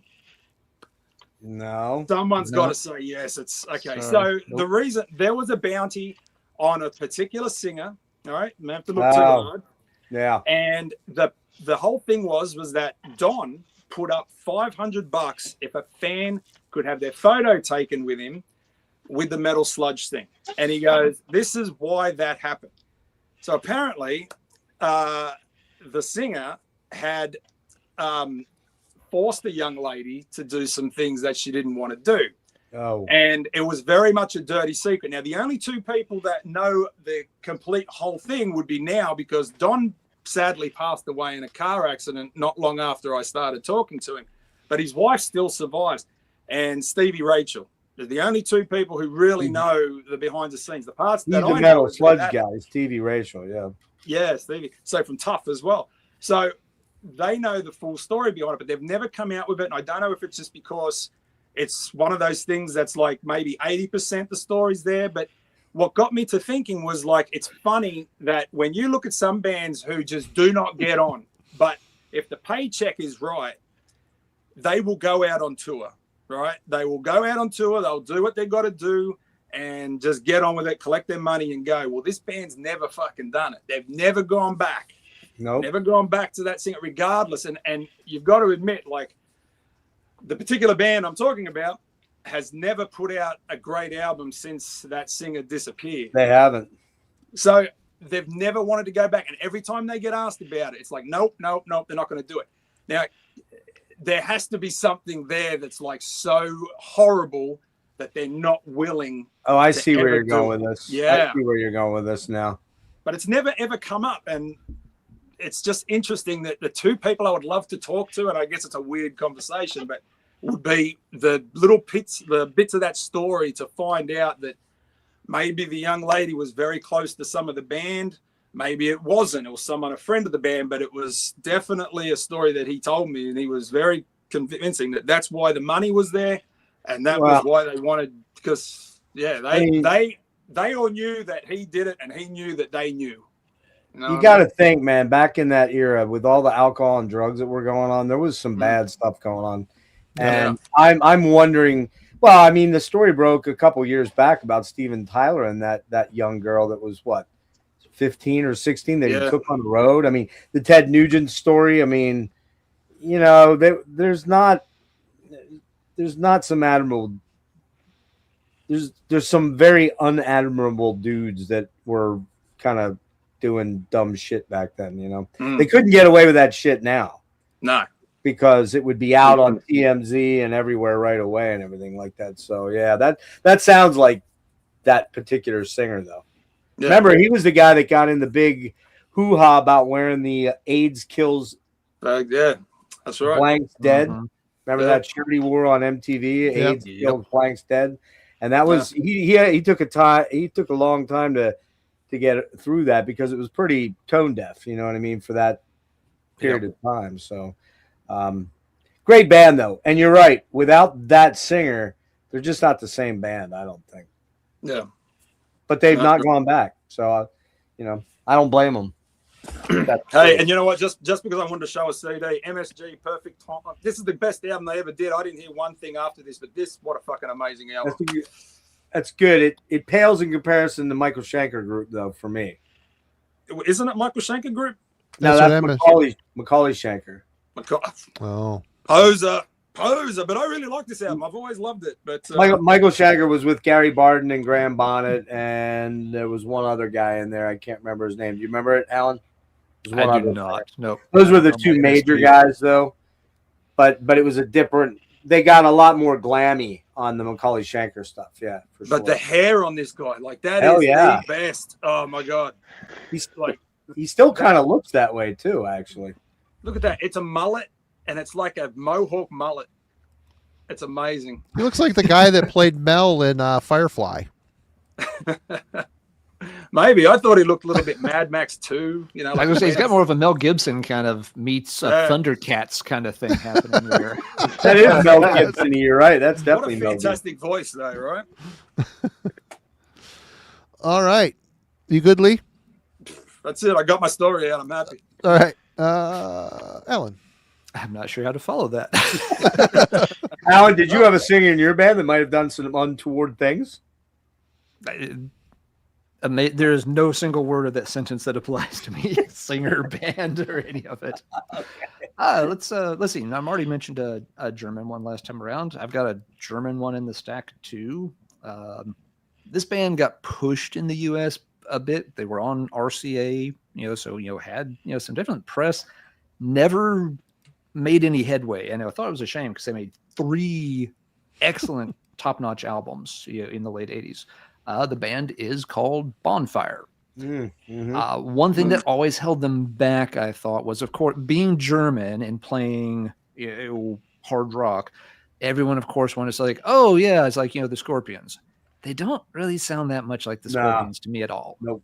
In particular, the vocalist has a very American-sounding voice. He does not have the accent that Klaus has, from Scorpions at all. If you didn't know this band was German, you would never guess they were German listening to him. But 3 albums. The first one from '86. This is a 2 CD set. First one's called "Don't Touch the Light." Let me get it out of the case. There's a little too much glare. Spoiler alert: it's not a good album cover. "Don't Touch the Light." 2 little kids watching some kind of sparkler or something. So while it's bad, hey, at least the kids on the cover of this German hard rock album have their clothes on, as opposed to certain Scorpions albums. It's a relatively short album, but showcases a lot of good tunes. Again, it's just really solid hard rock from a German band with a very American singer. The second album where they really started to get more of a push in the U.S. on RCA was this one called Fireworks. The German press has a different cover that's not just photos of the band. This is an amazing album for this style of music. Again, it's not full on heavy metal. I'm not claiming it is, but for this style, every song on here is fantastic. The ballads are good. The anthems are good. The slightly heavier tracks are great. It's front to back, one of the best albums from this scene. The band got a little bit of a shot at some wider exposure. They're featured on the soundtrack to Wes Craven's Shocker with a unique track that never showed up on any of their albums, and that's how I found out about the band. Loved the song on the soundtrack, had to go find album by band, and did so. The best thing they did, though, was the third album from '89 called Point Blank. It's just got a very dark cover, kind of a big doorway with torches next to it. It's a very long album. The track list is a little ridiculous. It's the only complaint, though, because it's a great track list, tons of stuff. This is one I had to, as you can tell with the import sticker there, had to special order this from a local record store because this one did not get any U.S. distribution to my knowledge. I think RCA went pretty, fairly hard for Fireworks, and nothing happened. So this one was only a European release. I plopped down like $27-$28 to get the local record store to order this, and it was for that year, it was probably the best $27 I spent on a record. I played this thing to death. They kept going after this, but the fourth album, that might have been the worst $27 I ever spent on an import CD. They really lost the plot on the fourth album. They became a lot more just kind of lightweight arena rock songs. They were doing more. There were some cover songs on it, and they weren't very well done, and they just kind of lost the plot. They've made more stuff later. I think they've had time off and come back. I haven't followed up, but those first three Bonfire albums are great 80s hard rock stuff. Highly recommended. Just, don't buy them expecting them to sound like Scorpions. It's not a Scorpions clone. It just ain't. So yes, Bonfire, an old favorite from this style of music. Alan, was that band 10 also German, or was that UK? Do you remember that band 10? Just the number 10? Sorry, I don't know that one. I used to get Bonfire and 10 completely mixed up. You don't remember them? 10? I don't. Bonfire went by the name Kakumen, like CAUCEM or something for a while before switching to Bonfire, but I don't know anything about a 10 connection. Stop being so fresh with me, Alan. Okay, Mike says 10 were a British band. 10 were British. Okay, I was thinking Mike. for some reason that. Thank you. Yeah, I appreciate that. Yeah, but stop All right, being Marty. fresh with me, Alan. Take it away. Your turn, sir. Back in the teenage years, I grew up without cable in the house. My family scrimped and saved and got one of those ginormous 12-foot satellite dishes. So it turned our 1.5 channels into all the channels for a time until they started scrambling everything. But I was afforded the privilege of having Canada's Much Music, which their Pepsi Power Hour was 10 million times better than Headbangers Ball. And really? They played, Sacrifice, Voivod, Razor. I mean, all the killer stuff. But one thing on the Much Music you would get a lot would be Helix. Yeah, I want a rock. Give me an R. Yep. Give me an O. I don't know the order here. I've picked these all up, locally, $5 a piece, $6, and they're all in great shape. This record is my favorite of the bunch. This is probably the heaviest.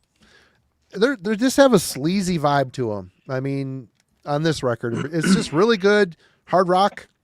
A little bit of teeth, a little bit of bite, and a little bit of a sleazy nature to it. I mean, they had, Give Me Good Love, and they had all the topless models in the video. This one here, they're starting to get a little bit lighter, a little bit glammier vibes going on.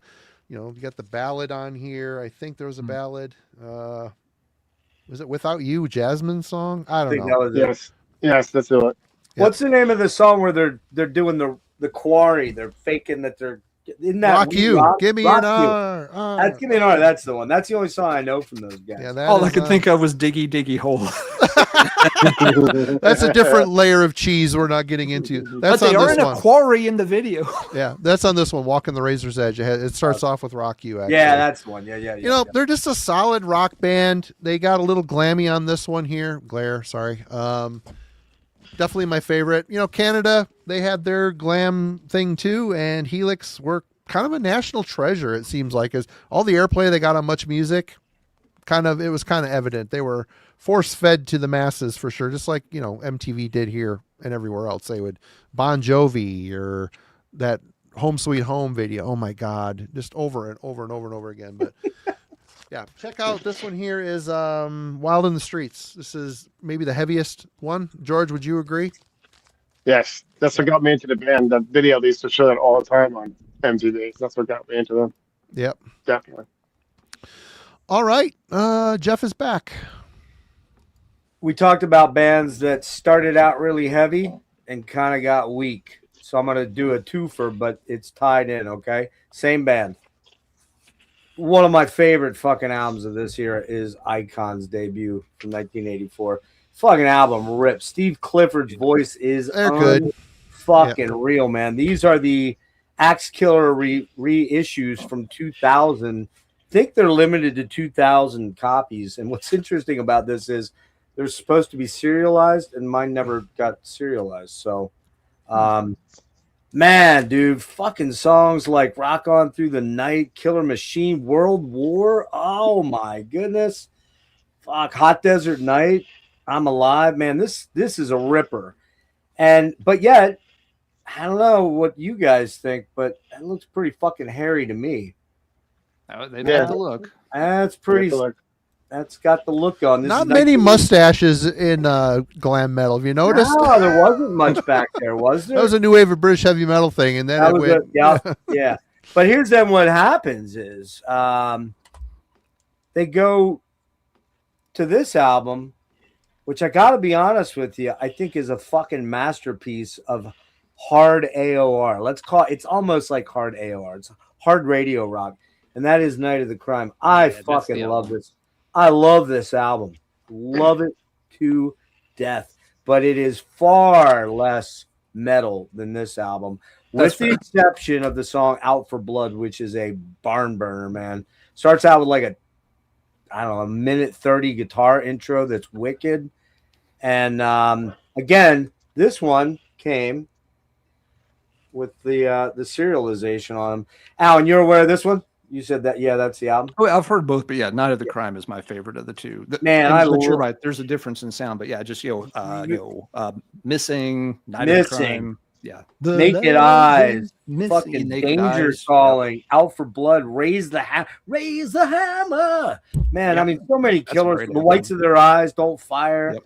I didn't pick Icon because I knew you would pick Icon. I was confident you'd have that base covered. That's they're one of my favorite bands. Somewhere along the line, I ended up grabbing this, and it looks like it's a German reissue from 92, but it says 85 and 87. And what's weird about it, it has like 7 tracks from when Stephen Clifford found God and left. They got a guy named Jerry Harrison as the singer, and they totally turned into a schlock band. I just could not get into them at all. But I found this Right Between the Eyes. Right Between the Eyes. And it only has a few okay songs, but it is very generic. So fucking generic rock radio stuff. But this is like a 2-on-1. God knows it's probably a bootleg. It's probably one of those things where they recorded a vinyl to digital and put it over there. You can always tell with those when you look at and also to note too is this is what they look like in 84, and here's what they look like in 86. Kind of a pretty marked difference, right? I mean, the makeup's gone. They're now looking a lot more harder, a lot more. If you look at Dan Wexler over, he's got kind of like a real, I don't know. He went to a bouffant place, got one of these kind of hairdos. But yeah, it's a great band. So sorry to steal that one from you, Alan. But I left that one because I knew you'd have that base covered. That's a good one, right? To be mentioned. Yeah, good one. All right, George. All right. This band I got into for a friend of mine who taped a song from the radio and then made me a copy of putting like two boom boxes together. So it was a terrible copy of the song, but I love the songs. And it was from White Line's debut album, Yes. Fight to Survive, which is a very raw album for them, though not polished, but it's an excellent heavy rock album. I mean, it's got great tunes on it. I mean, I love the songs. All Burn in Hell. It's a great tune. Vito dude, All Bratta Burn is in just a Hell. very underrated guitar. Yeah, Vito Bratta is a very underrated guitar player. And of course, you had James Lomenzo now in Megadeth, and Greg D'Angelo, who was in Anthrax at one point. That's right. Yeah, he was. But it's a killer album, and people don't realize that they think Pride's their first album. That's just their major league, major debut, for the mainstream. But this was one that people I think overlook. But it's a killer album. I mean, it's really great. One of the best debuts. I think that's my favorite album by them. It's just a heavier album. It's Great heavier, guitar work. darker. It's darker. Absolutely. I actually picked up the reissue of that last night because I couldn't find I think I might have got rid of the first one, but it's way, way darker than the next two major label ones. But I always say you come for Vito with White Line, you come for Vito Bratta, you leave because of Mike Tramp. You leave because of Mike Tramp. He's not a very good singer when you really listen to him. He struggles a lot he tries to go too high sometimes, but it works, man. Vito, I agree. Vito's sick, man. He's so good. It's too bad he can't really play anymore. It's kind of sad that all these years hurt his, It's very weird. He's done that one interview with Trunk and that's it. He's just disappeared. Yeah. Strange. Doesn't want the limelight. So no, I guess not. All right. Mr. Lee. I love the when you started to get, let's back it up. In Australia, we only really got the stuff that got really big, right? The Bon Jovis, the Poisons. I think we might have got Rat, but like the cool thing about this was like you would start, they would wear the T-shirts and you would start going for the albums on the T-shirts, very similar to what the Thrash and the Death guys did. So if you want, I loved looking for the C, D, E tier level glam bands, right? And like bands like Tangier, Rox Gang, Roxy Blue.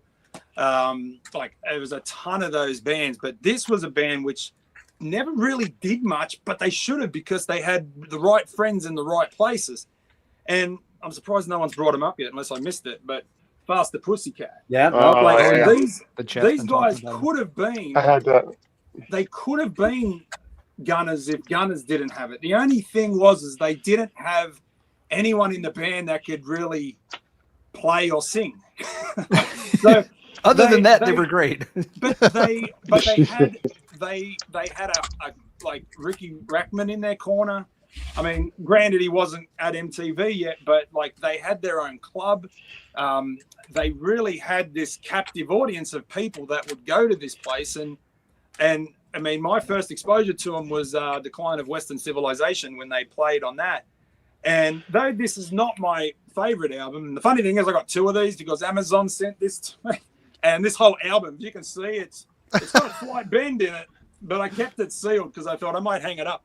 But this was a really cool album. The first one and this one was really cool. And then, like most bands in the 90s, they took a dive on the third one, but then kind of recovered back when they started going darker. But this was like almost the perfect hybrid of like rock and roll and glam. Yeah. And then they kind of had some better songwriting on this. I shut it, like they had House of Pain. That's the ballad. Yeah. But I'm pretty sure the debut didn't have one ballad on it, which is kind of rare for glam bands. But dude, this Faster should have just done more. And the funny thing was I was always a Tame Me Down. For some reason, Tame Me Down just looked sarcastic and snarky. And I kind of followed him. I just grew akin to his voice. And funny, a few years ago, I got to see them play live, and there was only like 30 people in the venue. And afterwards, we go outside, and two funny things. One was the guitarist is an Australian guy who played with Rose Tattoo, and lived like a few minutes up the road from where I lived when I was there. But they had Tammy wouldn't come off the bus because he's not a drinker. The rest of the band are like fire and brimstone. They actually try to invite my wife back onto the bus to do a little bit of, what do they call it, nose beers? But nose beers. Nose beers.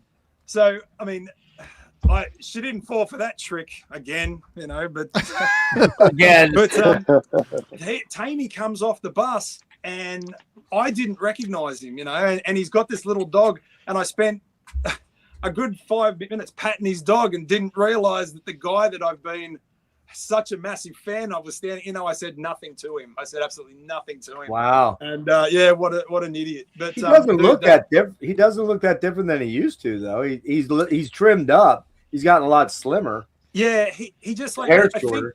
I think it's just the whole, the excitement of whatever. There's a big bus there. You're kind of looking around, you're talking, and then there's a guy that's very inconspicuous looking. He's just there, and then he's got a dog. Like, what a weird thing to have a dog outside of So I'm patting the dog, and I didn't realize it was him. And all those years I didn't say anything to him.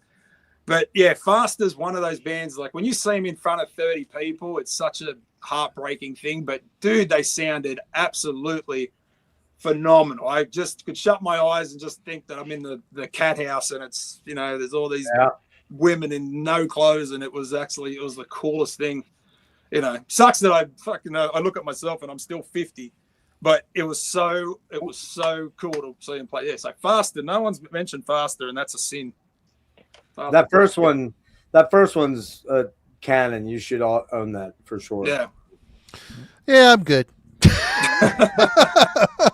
Marty, I got this one I can sell. Oh, that one I might check that one out. All right, Alan. Yeah. And Faster Pussycat got their name from Paul Black and Tracy Guns, because at one point when they were done with Hollywood Rose, and Paul and Tracy were kind of putting their band back together, for like a hot minute they were using the name Faster Pussycat. But Tracy wanted to go back and use the old LA Guns name again. Tammy was friends with them, and so they were kind of like, "Oh, you want to use the name? Yeah, sure. Okay, we're switching back to LA Guns, so sure, go ahead." Isn't that a Bond character though? Faster Pussycat. So Russ. I mean, it comes from something. Yeah. That's what Pussy Galore, but yeah, it comes from something else. It has other origins, but yeah, for I got you. If they had changed their mind, LA Guns would have been Faster Pussycat, and Tammy Dane would have had to have come up with a completely different name for that band. Well, interesting. Look at that. We learned something tonight, man. The more you know. Deep trivia on the hair metal roundtable. That's what we're here for. And for anyone who came in late, for long-term fans, I did break out the puffy paint. So look at that. You're welcome. It's the same tube he had when he was a kid. He kept it perfectly preserved. Didn't go hard on Amazingly, it. it hadn't dried out. Yeah. All right, next. This band made a phenomenal album. It's still a favorite. They never got, they came close, but never really broke big. And I thought they always had a kind of a unique sound. And talking about Babylon AD.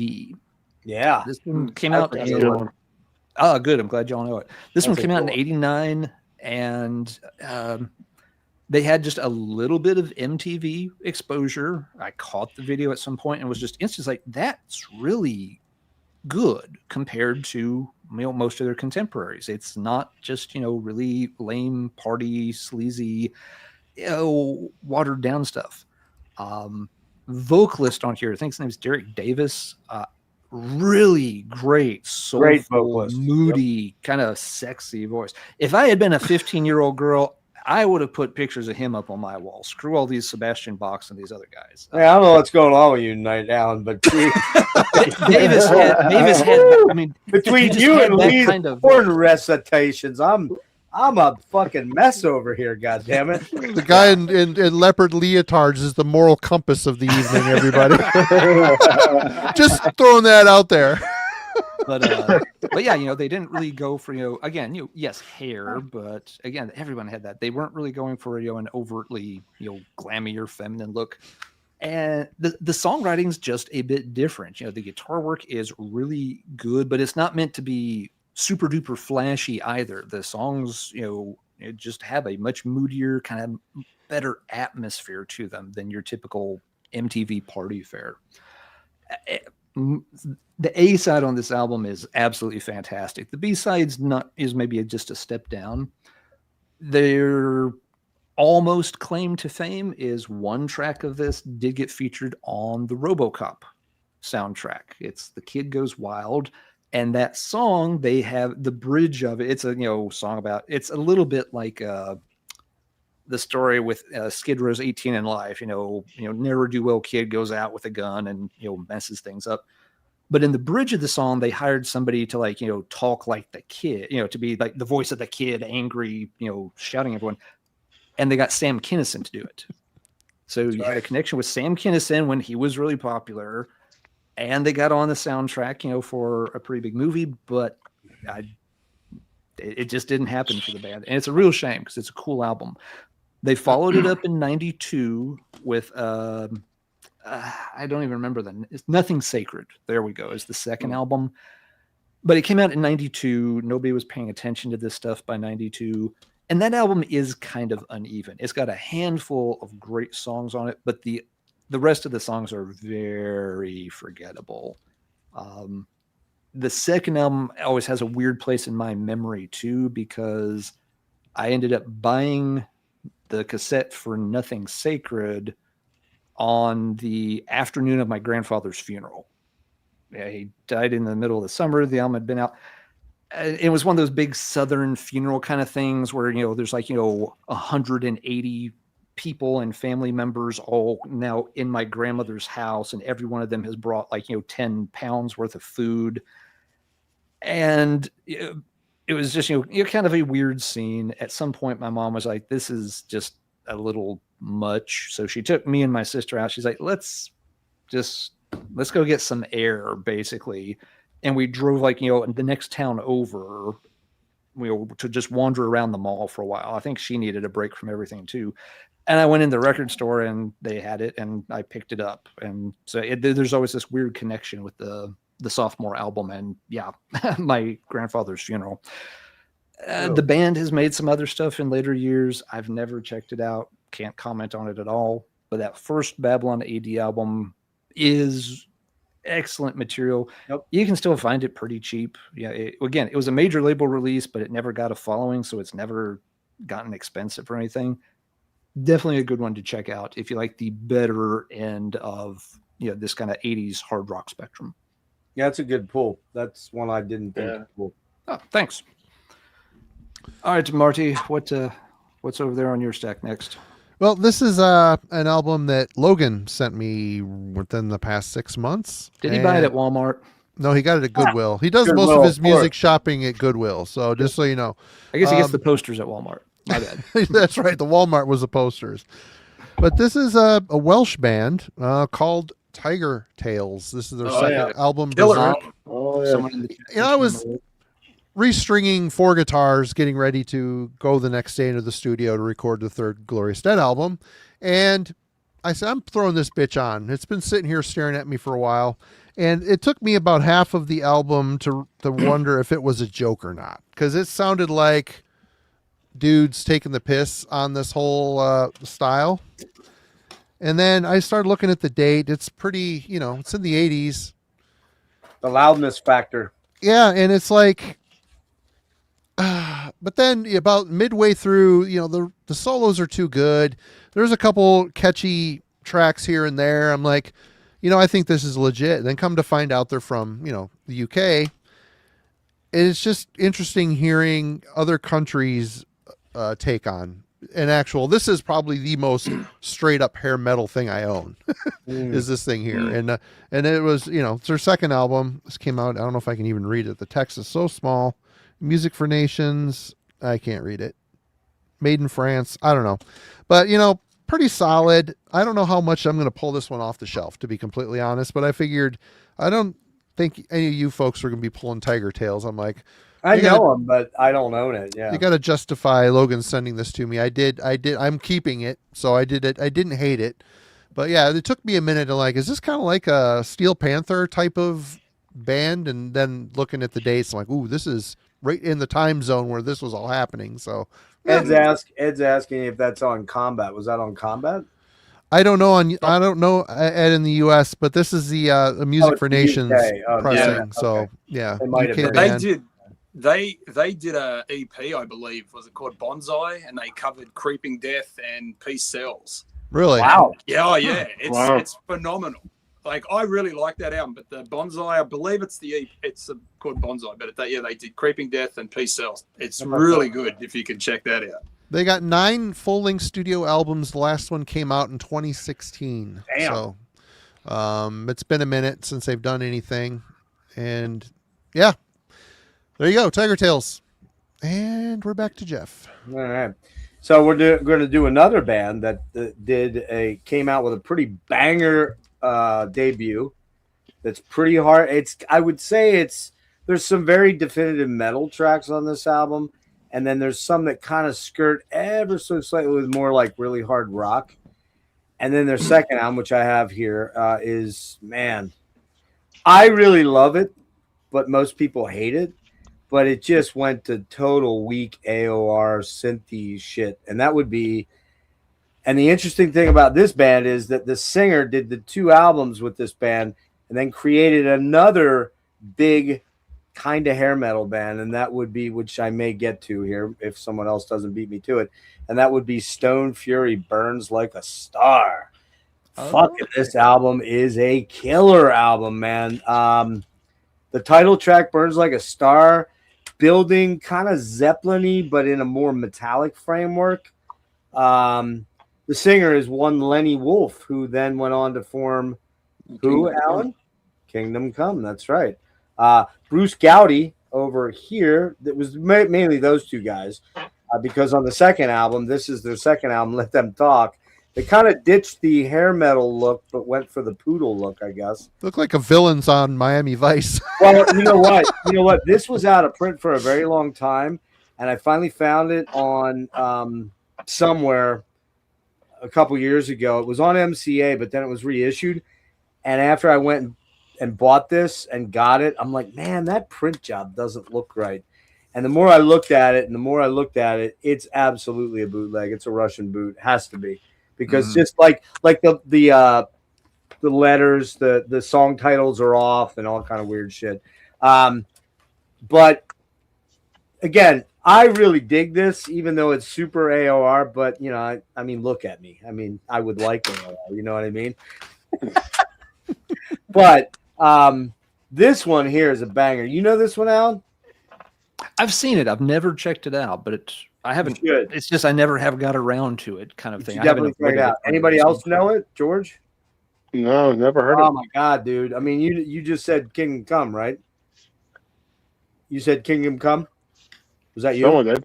No, someone in the chat did. Someone in the chat. Kingdom Come. Yeah. So Kingdom Come was the album that followed this, and they had that big debut album in '87, I want to say, that had the song "Get It On," which they called them little Led Zeppelin or baby Led Zeppelin. Oh, I remember that song. Very Led Zeppelin. I remember that song. Yeah. Yeah, I pulled. Here's the first. This is the second album.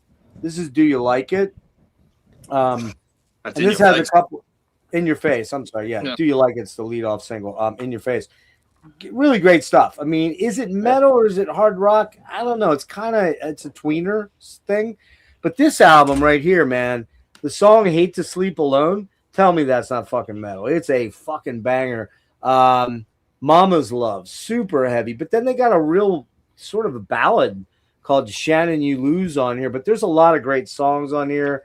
It's just a killer fucking album. And Lenny had that crazy high piercing, if you remember that song, Marty, Get It On, that Get It On, he would go very way Zeppelin-y. Yeah. Yeah, very Zeppelin-y, very Robert Plant-ish, but a little bit more on the metallic side. So anyone that's looking for something cool, check this out online. You'll dig it. And I know you dig this album. Yeah. Yeah. Stone Fury.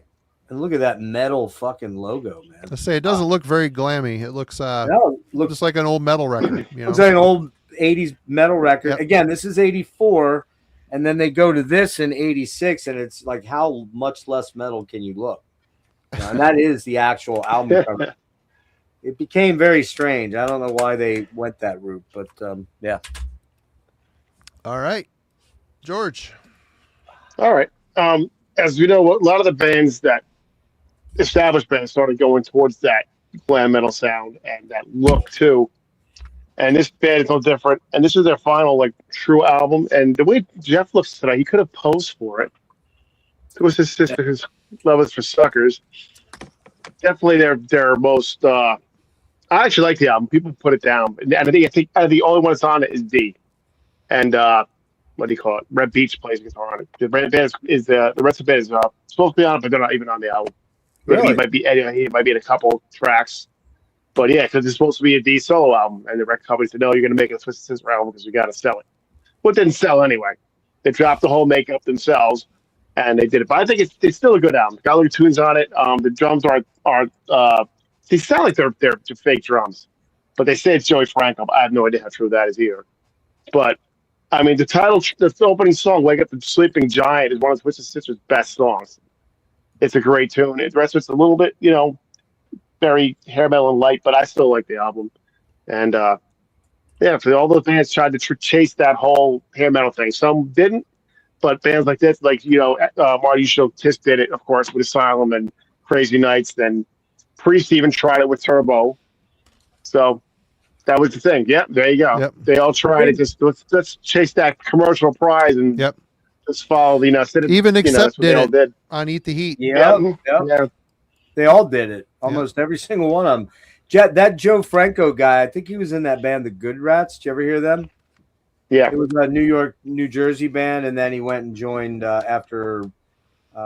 He came in and did some stuff for Twisted Sister, and What was the last Twisted Sister album? Was it Come Out and Play, or did they do ones after? No, it was Love for Suckers. That one, okay. Yeah, I pulled this and if you don't count the Christmas album, it's the last one. Yeah, Come Out and Play was interesting because it's the only time I've seen the band. I saw them in Philly.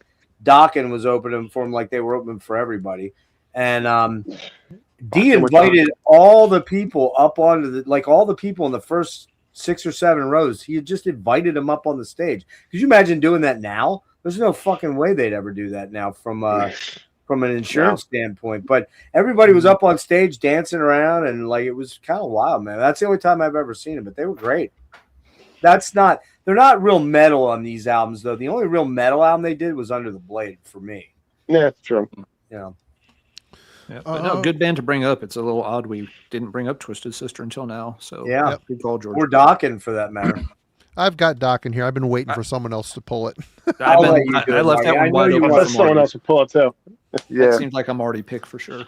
Marty, are we gonna do a co-lead vocal on Alone again? Maybe. I think we should, man. I'm just saying. I'd like to see you in the. George and Lee and I can leave you guys alone if you need them. We're good. We're good. I'm a little scared of Jeff right now. Remember that Kingdom Come album? That was the real snide joke. Was they said it was Kingdom Come in your face? That was the thing. It was so here we go with that. Here we go with that thread again. I remember only the dumb things. That's the curse. Hey, has anyone said Motley Crue? Nope. Nobody has said Motley Crue. Okay. We talked about them a bit. I'm not going to bore anyone with Motley Crue. We all know. But wasn't it interesting that there wasn't many bands, or actually any bands that I can think of, that changed their logo for every single album? I didn't know. It's kind of cool, right? Yeah, that is pretty cool. My favorite album is Girls, Girls, Girls, because that had that sounded like strip club carpet. You know what I mean? It's gross. I knew he was going there. I knew he was going carpet. If you need a shower after that album. That's how I want to feel. Shower hell, you need a shot of penicillin by the end of the evening. Drop your keys on the floor. Leave them. Don't touch them. I'm walking home. Yeah, you need a bar of soap and some Narcan when you listen to Girls, Girls, Girls. But look, this is the best album they did sonically. I think this is. But I mean, again, it's Bob Rock's. This is meant for a stadium, right? Yep. And then. Don't feel like this is their Get Clean album. They were so fucked up that on Girls, Girls, Girls, the story is they couldn't even keep the song in the same. It's slowed down or it's sped up. They were complete wrecks. This album's the clean album, right? If you've read The Dirt, you know that shit ain't true. Some good songs on there.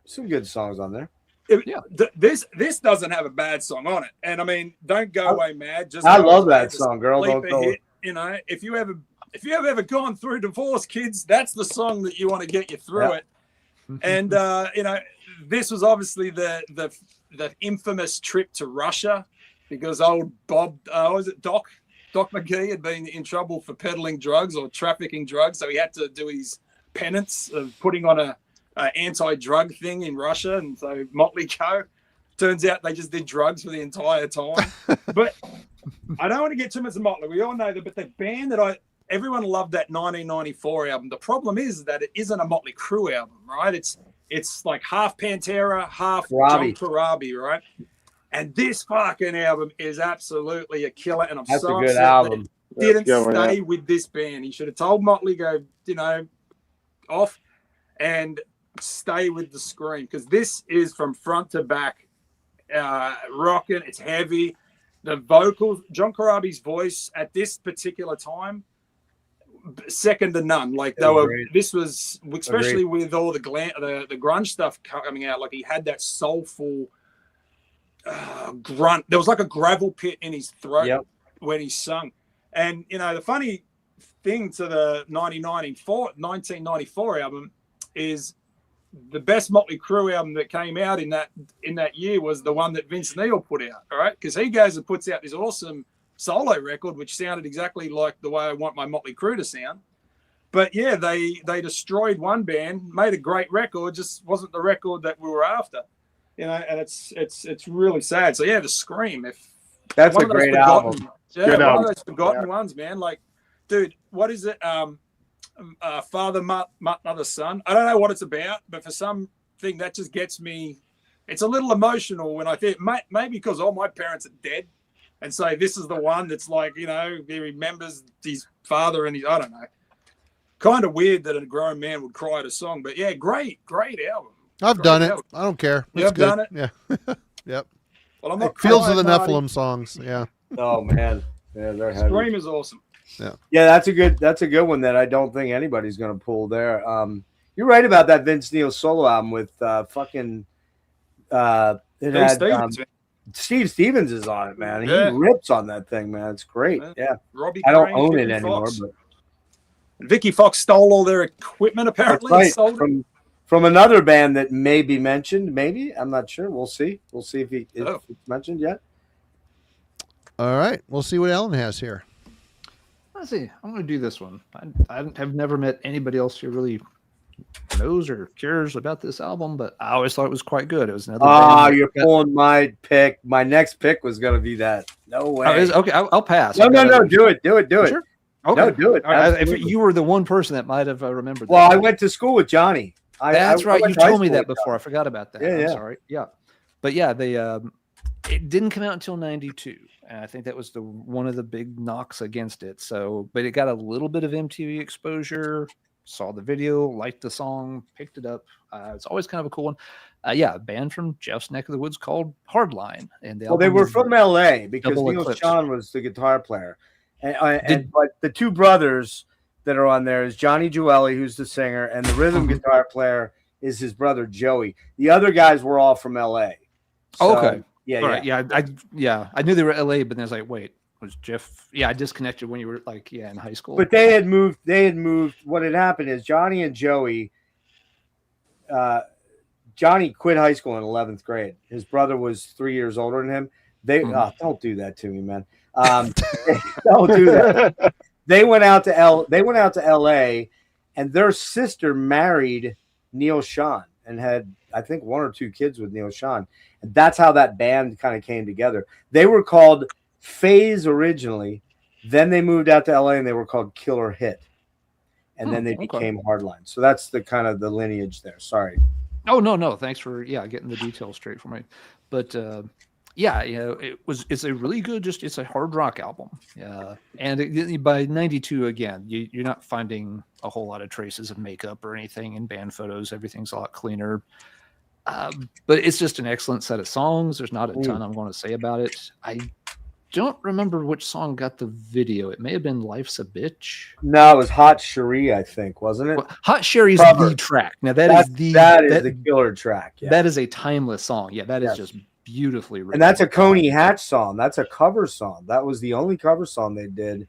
And okay, Canadian band cool. Coney Hatch, but the Life's a Bitch, I think, was also a video, and Rhythm to a Red Car might have been one as well, I believe. Okay, yeah, I was going to say "Rhythm from the Red Car" was the other one I was thinking might have been the video, and I'm not sure I saw all three of them, but and I think the one thing you have to say about that album, Alan, is Johnny's voice is fucking phenomenal. Just yeah, I mean the music's unreal. fine, but yeah, he absolutely sells it, and especially on those tracks like "Hot Sherry," where it's a little bit more passionate. He leans into that so well. It's fantastic. So we should add he went on to sing for Axel Rudy Pell's band, and he still sings for Axel Rudy Pell. mm-hmm. So yeah, and Hardline did more stuff. It was like a decade before they had a follow-up album. So and they're I not do very not know good. any of the later stuff. So They're not comment great. there. They're not great. Fair enough. But yeah, Hardline, it's just another one of those overlooked ones that it was too late to get the much attention. In 92, yeah, if you weren't from Seattle, nobody cared by then. So well, Neil, the other thing too is Alan, Neil got the call to go back to Journey. So he fucking bolted right away. I mean, much bigger audiences and numbers. They were opening tours for Beggars and Thieves and Mr. Big. I saw them locally here. They came and started their tour in Lidditz, Pennsylvania, because the Joellies were from here. And, they were playing to 65, 80 people before the place, Mr. Big brought in, 1,500 people. And then Journey, Perry says, yeah, let's put Journey back together. And bam, he's out. That would do it. Yeah. All right. Well, this is just an easy poll, but you gotta be rocking with Dokken. Hell yeah. Stuff. And this is a band I did like and owned these on cassette back in the day when I was younger, until I was overcome by thrash and the heavier metal stuff, and ended up getting rid of a lot of my tapes of this here. But my favorite being this one, Tooth and Nail. I think this is probably any Dokken fan's favorite. The title track, I don't know. This album just rips. It feels their most metal, I guess. It is, yeah. But you know what? This being a very commercial record here, under lock and key, still good. There's some really good songs on here. Well, The Sunrise, that's kind of the pseudo ballady, nuclear war, ending the world type of songs. Unchain the Night's a good opener. Yeah. Lightning Strikes Again, good song. I don't know, good stuff. And then Back for the Attack has some great tunes on it, man. There's some good rockin', ripping stuff on here as well. So the biggest thing for me that was always a sticking point for Dokken was Dokken himself. His voice is very weak, I think. A lot of people disagree with me on that, which is fine, but it sounds like he's singing through his nose. He's not doing it. He's not down in his chest, pushing with the diaphragm. It's very, breathy, kind of weak, breathy type of vocal style.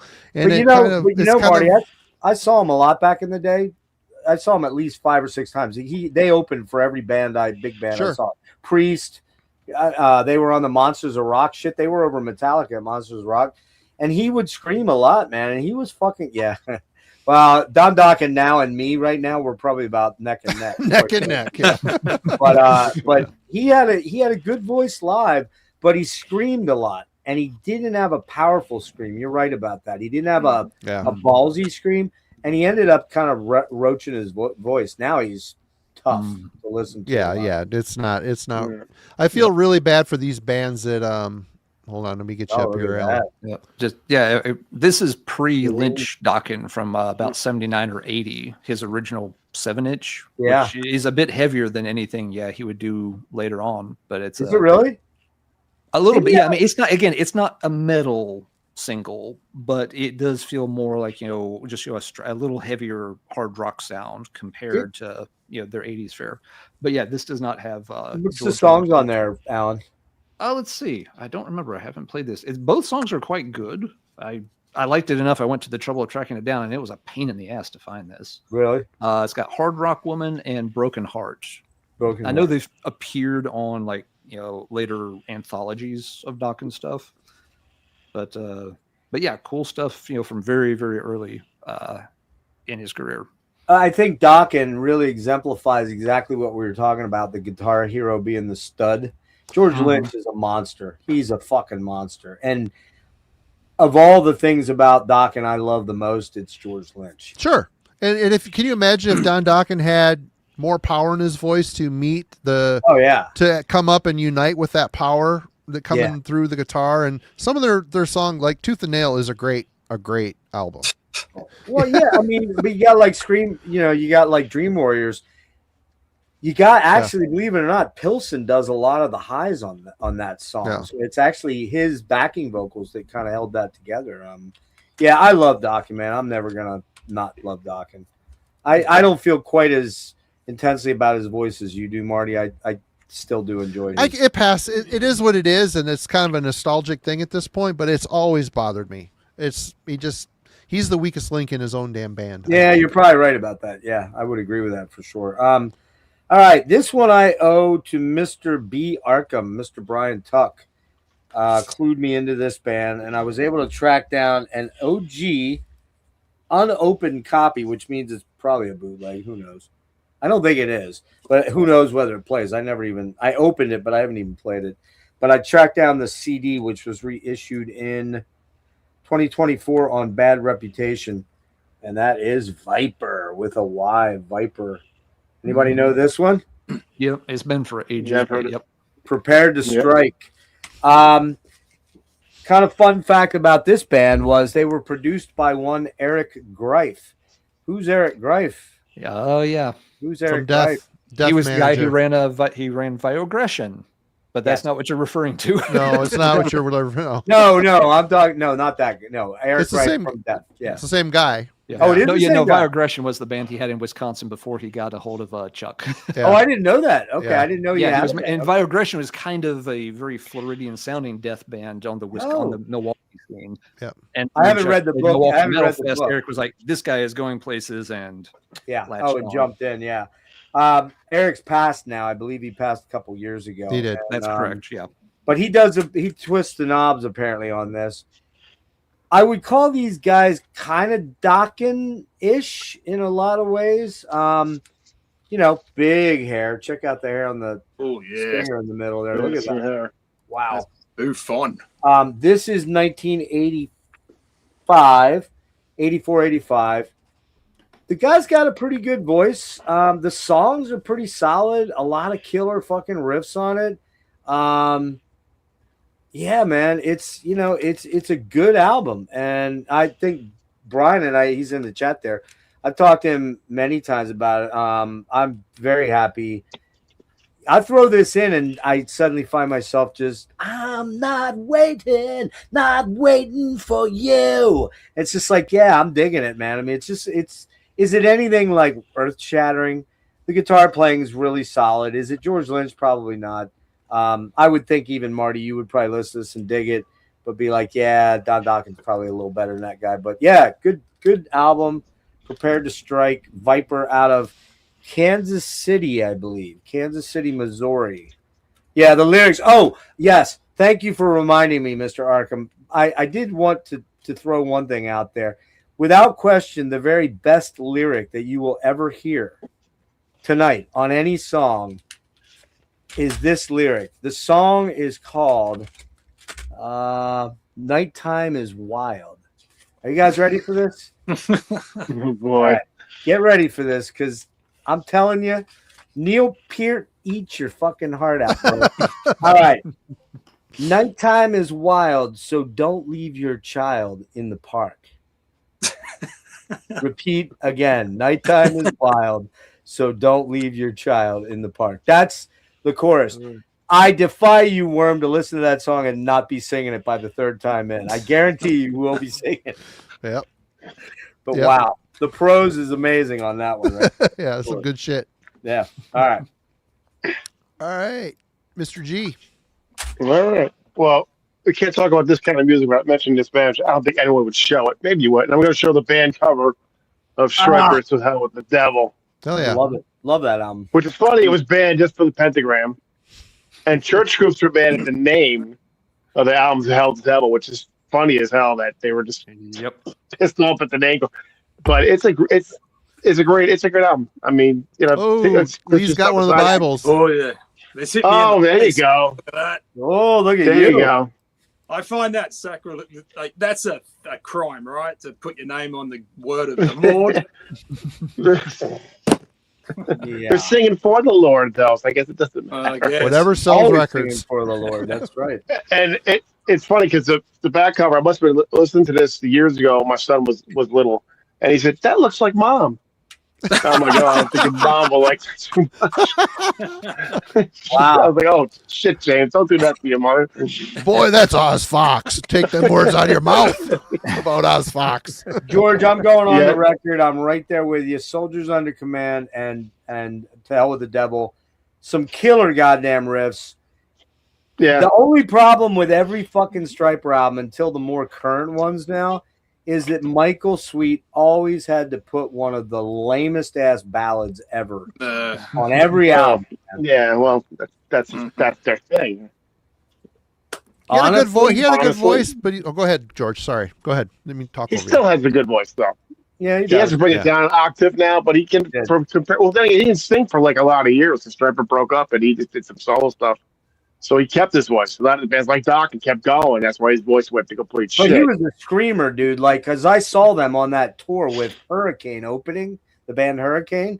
Mhm. Man, he was fucking stratospheric with his screams, like ear piercing, almost like dog whistle loud. Like that piercing. So Yeah. he might have Absolutely. burned himself out a little bit just screaming so loud like that. Yeah, I like that album a Yeah. lot, actually. Yeah, I love the and Robert Sweet's a pretty good drummer, but he always goes like he's like wild when he plays. He's just like whipping his head around, his hair around Yeah. the way he plays the drums weird. He plays to the side, Sideways, yeah. which is kind of odd the way he plays the drums, but it works for the band, and I always liked the band. So Have you So- seen them live?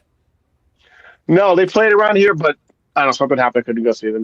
So it always happens. They always play like on a Tuesday night. I'm like, I got to work the next day. I can't be going to these shows on a Tuesday. Yeah. George, you sound I'm like not an at my old age. guy. George, you sound like an old guy. Come on. Well, because you guys don't know, the other guys know, I'm a driving instructor. I can't be asleep at the wheel. Oh, These yeah, kids yeah. driving. Oh, So yeah. They kill me. I'd be dead. That's, yeah, good True. I point. can't be tired at the wheel. Good So point. there you go. Very good.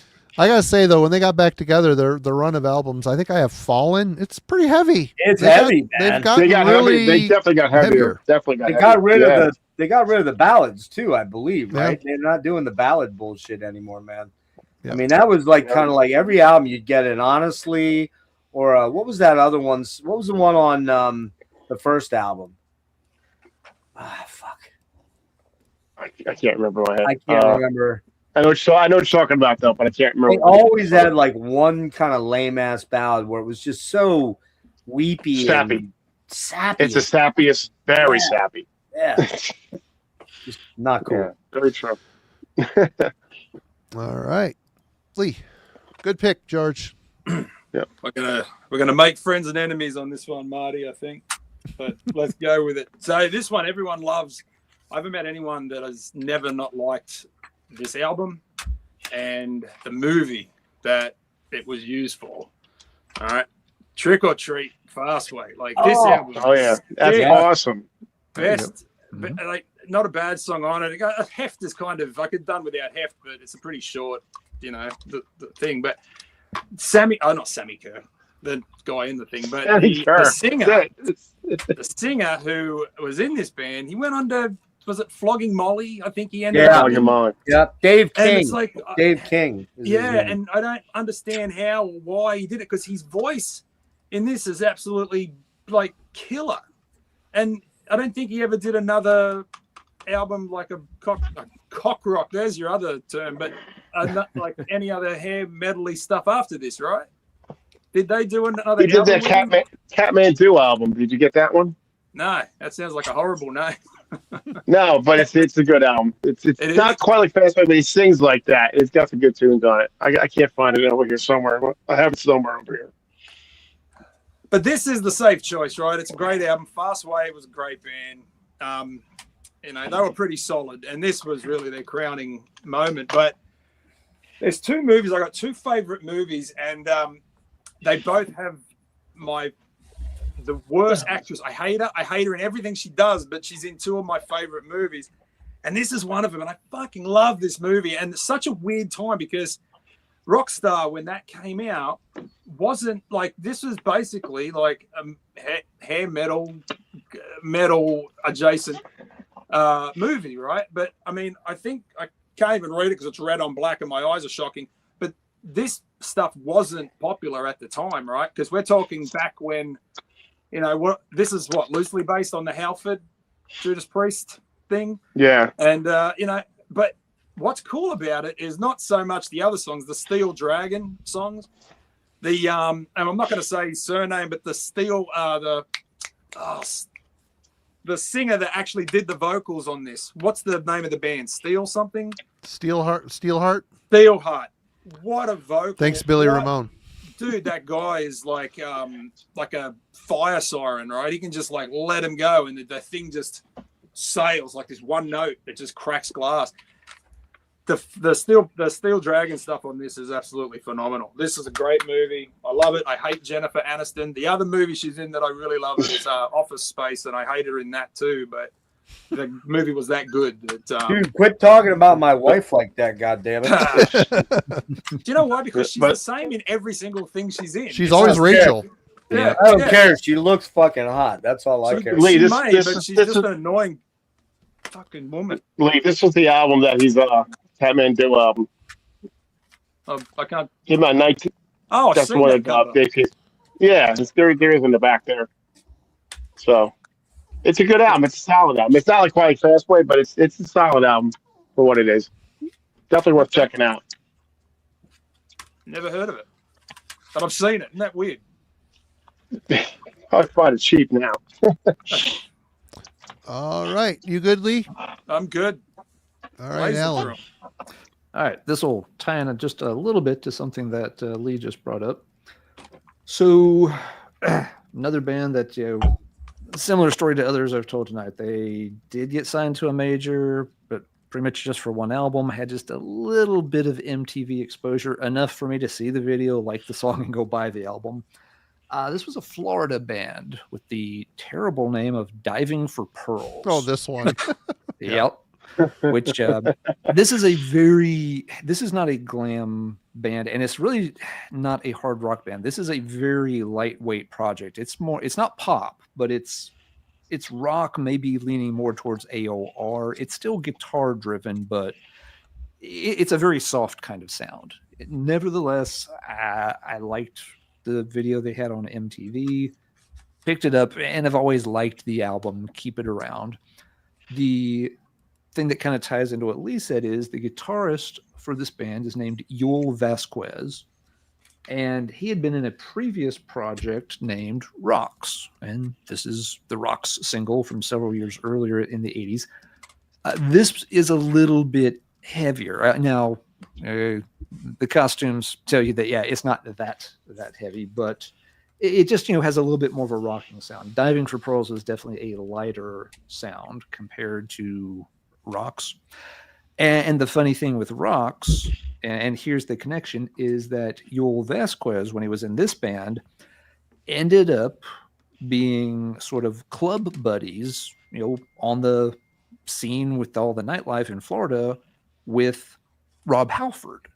You know, when in between Priest albums, you know, Rob kind of parked himself in Florida for a period of time. This is when he was drinking really heavily. And him and Yul became very long-time friends. You know, they stayed in touch. They may still be in touch for all I know. But, you know, in his autobiography, Halford talks, you know, really fondly of hanging out with Yul, you know, back, you know, and just drinking himself blind stupid before he got cleaned up. But, you know, going and seeing Yul's band all the time, and reportedly probably getting up on stage with them a few times and, you know, belting out a song here or there while blind drunk.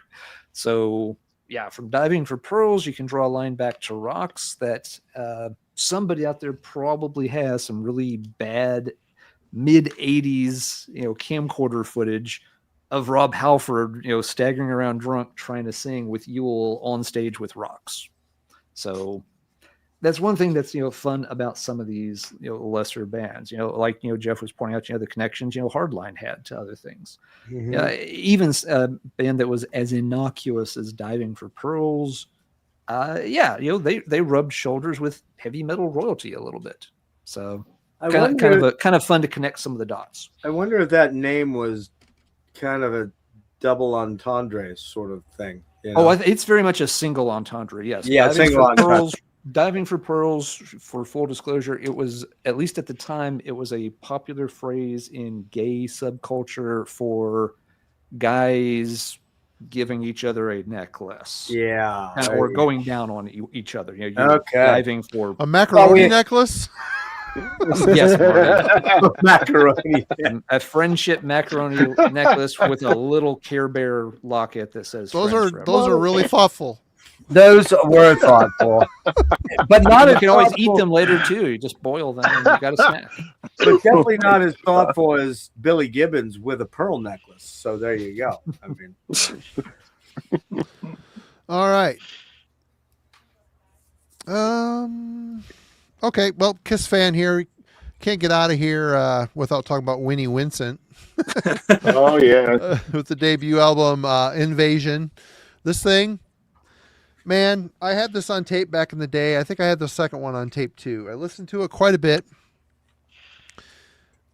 Forgot about it.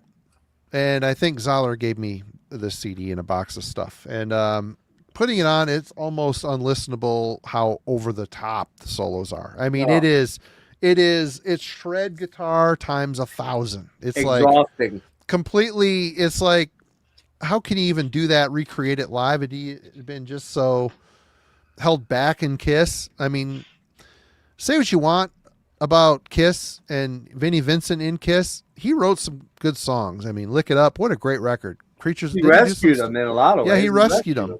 There's some great heavy songs. He just really adapted to the Kiss aesthetic really well. And then hearing him unleashed in this context, it's just like over the top. And basically his backing band went on to be Slaughter. I mean, look at that ridiculousness. That painted on pants, and his head looks 10 times bigger than his body because of the hair. It's like a hair helmet, but it's like you've got the guys here that would be Slaughter. Dana Strum, not a pretty man. It's hilarious that the band has this sort of, the Kiss connection, and now he's trying to come back and charging people $200 to hear his new single. It's ridiculous, man. Or he's not going to release it. And I'm like, you know what? Fuck that guy. You know what? You should be thankful that people still care enough. You could put out an album if it's good. He obviously doesn't think his album is good enough because he's trying to fleece people for money one more time. Sorry you didn't sign contracts with Kiss. Sorry. You could have cemented some sort of a financial. I'm sure he's still getting paid from that stuff. I would imagine the albums are still pressed and repressed. He's got songwriting credits, even on Revenge. I think there's something on Revenge that he co-wrote. Yeah, the Gene Simmons song. Yeah. So Unholy. Huh? They couldn't let him go. I mean, as much as they bitched about the guy, they kept coming back to the well. You know what I'm saying? But this was Winnie Vincent's soiree into the. He's ridiculous though, man. I mean, the fucking the ego on that guy is kind of unparalleled, man. I mean, it's just like, what the fuck, dude? Like, have you ever seen that footage? You probably have, Marty.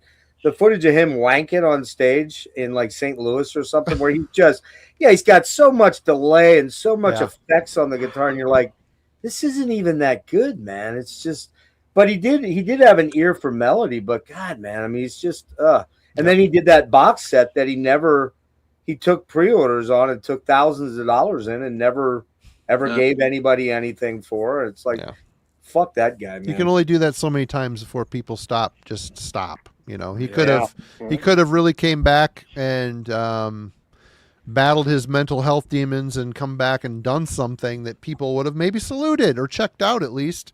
People are still buying Peter Criss records. George, he said it's pretty good. Didn't you get it too, Lee? Yeah. No, I was too scarred from Out of Control and the solo album. I never got back into Peter. I want to, but only because sometimes I want to self-flagellate. And that's the way. Self-punishment, yeah. All right. All right, we should probably make this the last round. By the time we get through everyone, it's going to be well after midnight. Okay. So show them Thanks, if you got Alan. them. Well, it's shocking that no one pulled this one then, because and I guess I'll do it. I'm gonna have to be the guy that falls on the sword, because I'm not sure that there's many bands that kind of fall into that hair metal tag of 1985, 1986 than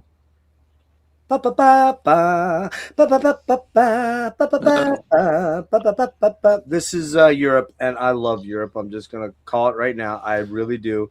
Probably my least favorite of theirs. My favorite of theirs is this one here, which is much more power metal-y or heavy metal in essence. But I mean, who in the world? I do smoke Virginia. You're just jealous because I don't smoke. That's his stage name. Virginia Slim. That's right. When I get the call from Steel Panther, that's going to be my stage name. Virginia Slim.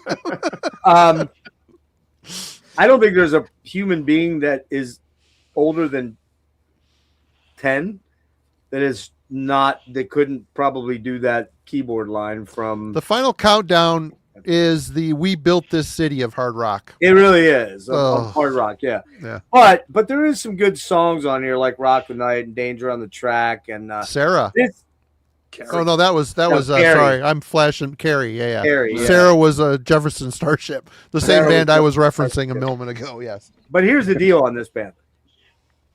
The album after this, which I think this is the one that John Norum left on, and then went into the solo thing. And incidentally, he then joined this band, this guy's band, your favorite singer, Marty, and played on this album. Weak sauce. This is a great album. This solo album of Don Dawkins is killer. Billy White from Watchtowers on here plays guitar. Mickey D on drums. Peter Baltas on bass. It's kind of a super group.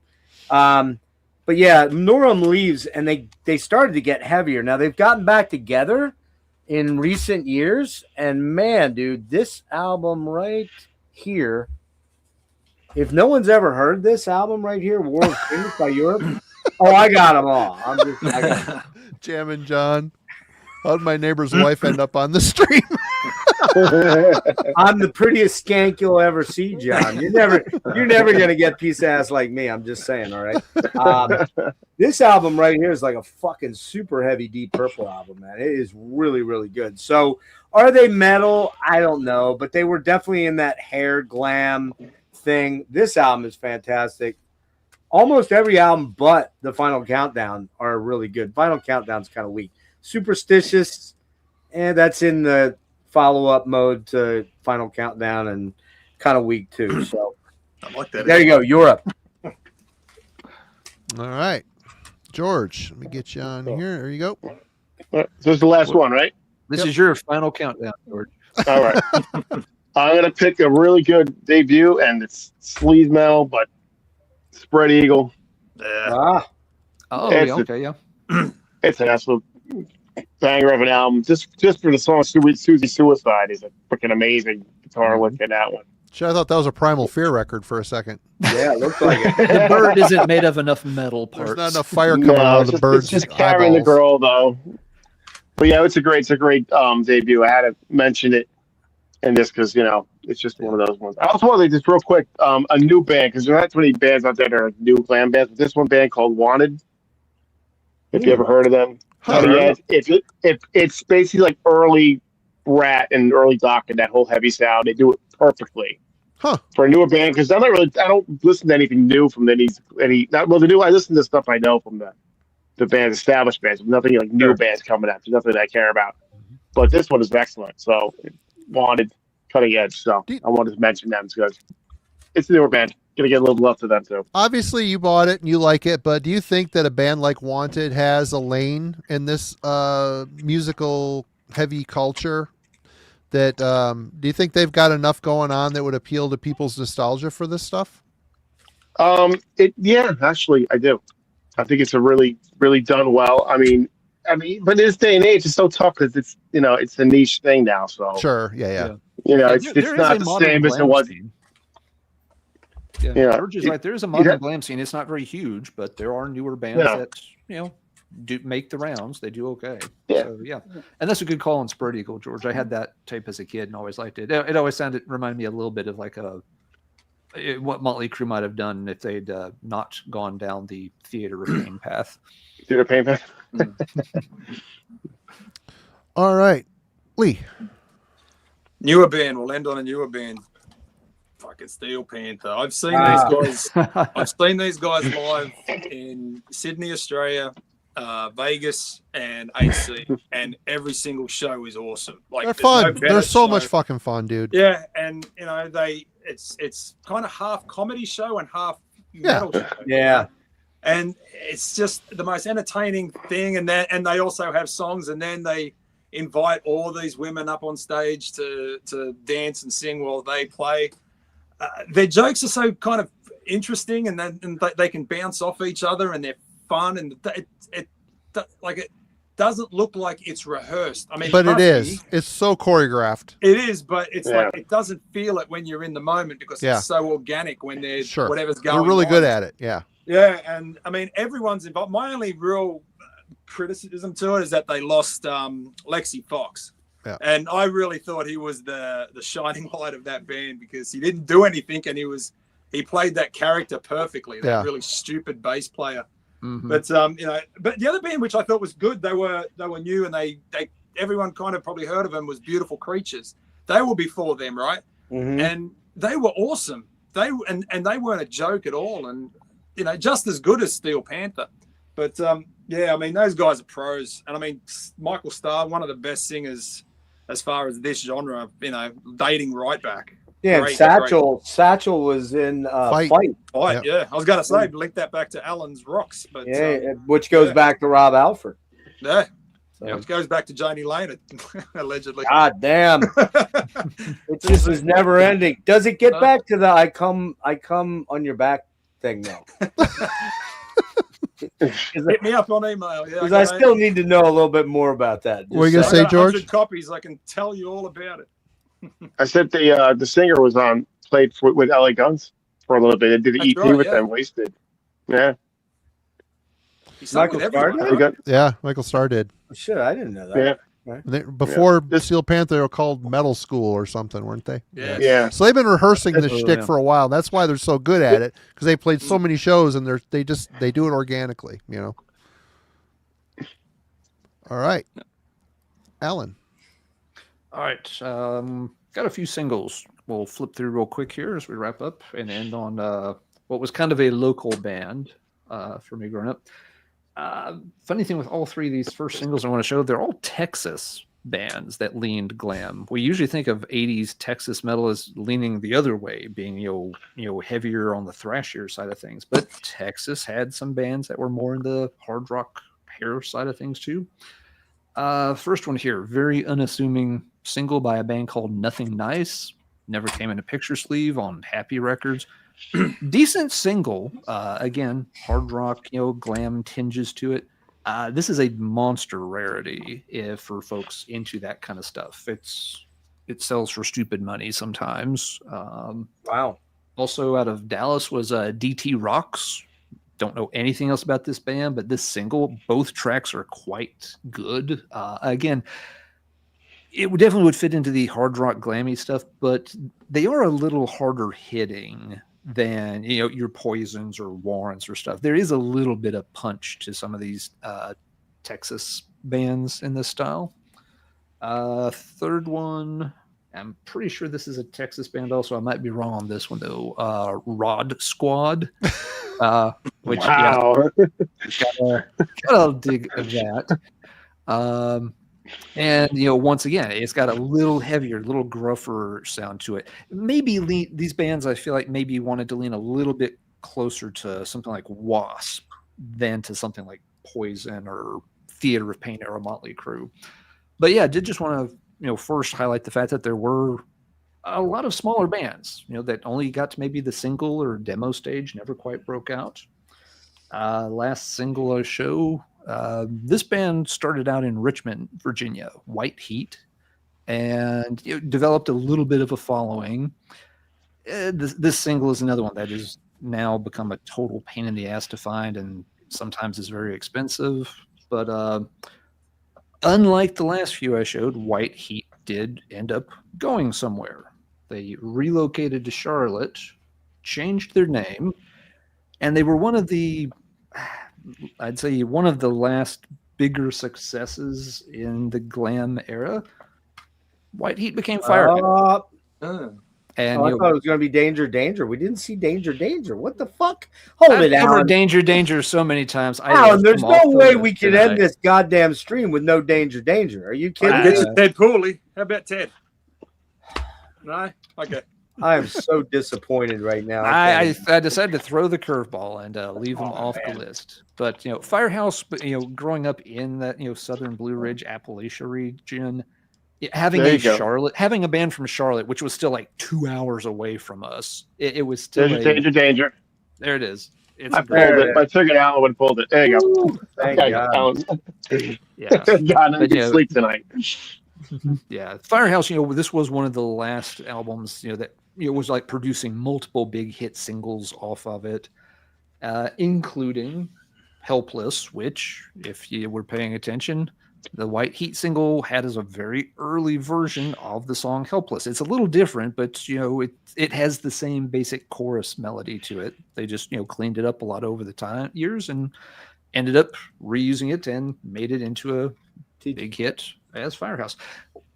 Besides just having some pretty good songs for this style, the one thing I liked about the Firehouse debut album was that it did have a little bit more of a bass heavy sound compared to others on the scene. Bands like Poison and stuff never had a lot of bottom end in the mix. They just didn't. The Firehouse album actually does rumble a little bit. The songs are not meant to, it's not heavy. Again, I'm not making a case for them as a quote unquote real metal band. I just like the fact that this one, if you turn it up loud, there was actually some bass vibration on those speakers. It wasn't just the singer and a higher, thinner guitar sound. So, and again, Firehouse, being from Charlotte, lots of kids, in our area, just like, yeah, it's a band that, is actually somewhere we could actually drive to one day. There was one of the girls in high school claimed she was dating one of the guys in the band. And of course she was. Because we're, a bunch of, stupid, gullible, kids was like, oh, really? Just she brought the bottom end. Dude, she's 16 years old and still riding a school bus. You think she's dating a rock star in Charlotte? Come on. Is that the band that did Love of a Lifetime? Yep, it's one of the hits off that. Alan, I'm so disappointed. I didn't say that was one of the better songs. I mean, even looking like this, I'm disappointed. They did. They avoided the worst of the tropes in the look. But no, they all produced a bunch of hits. We had Rock on the Radio, All She Wrote, Don't Treat Me Bad was one of the bigger ones off of it, Love of a Lifetime, and Helpless. Yeah, basically 5 singles off a debut album set you up really good. But by the time the sophomore album came out, the scene was dead. And Firehouse, I think they even did a third album, but just got lost. The music scene had moved on. I'm just very I still enjoy that the self-titled, and took me a while, but I did track down the old White Heat single as well. So I'm just happy to report that I only know one of those songs you just mentioned, and that's going to stay that way. You looking like that, you should have help. Hey man, this was going to be my next pull. Right this was going to be my next pull. Don't you give me no shit about fucking being weak, okay? Looking like I do.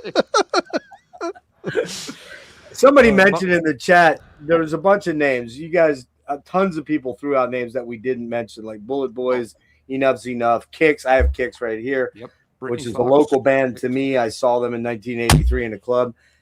What we're going to do, even though I have a strong suspicion that Marty and Alan will not answer my emails or my texts, I'm gonna host part 2 of this on my channel, and we'll do a follow up to this. And I'm pretty sure that Marty will have lost my number by then.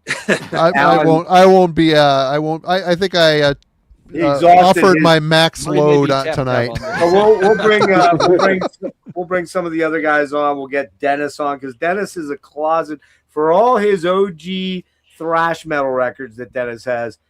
Fucking Dennis likes the second King Cobra album, man, and not even I would ever say that. Okay, just saying that. So we'll do something on my channel to hit Very round cool. 2 of the hair metal thing. So Thanks, Redbeard. Appreciate you, man.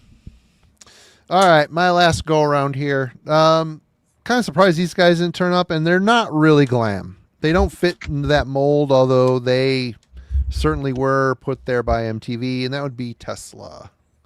yeah, This album, I really like this record. I think this Great thing album. is pretty good from start to finish. Really bluesy hard rock. Kind of they fit with Cinderella in a lot of ways. Really unique, soulful singer. I also have this one, Mechanical Resonance. a little more Zeppelin-y, maybe a little bit A little on more the Zeppelin-y, classic rock. 100%. Yeah. This one is good, but I don't like it as much as the debut, and I'm not going down the rabbit hole where I'm buying all Tesla. Well, Just the debut is the one you had, Mechanical Resonance. yeah, Mechanical. This is No, that's the debut, Mechanical. this one is. Yep. Oh, And- okay. Well, see, I'm a poser. I don't even know the. All You I gotta know is let that me I know prefer my- this one. I prefer this one. You gotta let me tell my Tesla story. I have a cool Do it. Tesla story at the end. Go ahead. So 1987, Tesla for Mechanical Resonance is opening for a band we did not mention. Well, maybe we mentioned them, but we didn't show any albums by them. Def Leppard, possibly the biggest hair metal band of that year as far as record sales. Right when Hysteria and Pyromania come out, Yep. we go. I went with my buddy Jim and my another friend of ours. Jim had an extremely attractive Asian girlfriend, just to die for. We're waiting up top to see this exit ramp area to see the Def Leppard guys. They come out, they get right on their bus. The bus drives right down underneath the venue. They wave up to us. That's it. We're walking away. We see another bus in the parking lot, and we walk over there, and the doors open. There's Frank Hannon, and it's the Tesla bus. And they're about ready to pull the door shut, and then they see Grace. And it's like, oh, yeah, we're on the bus now. They saw Grace and let us right on the bus. We end up hanging out with those dudes.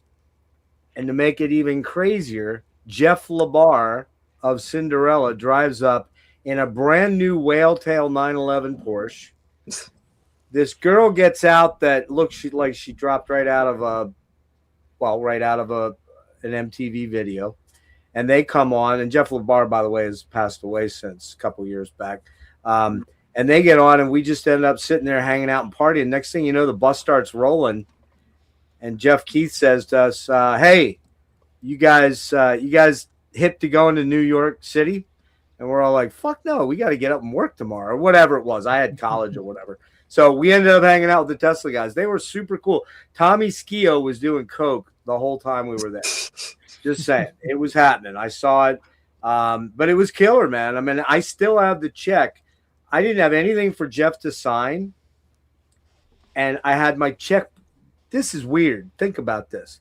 1987, I'm walking around at a concert with my checkbook in my pocket, but I had my fucking checkbook in my pocket.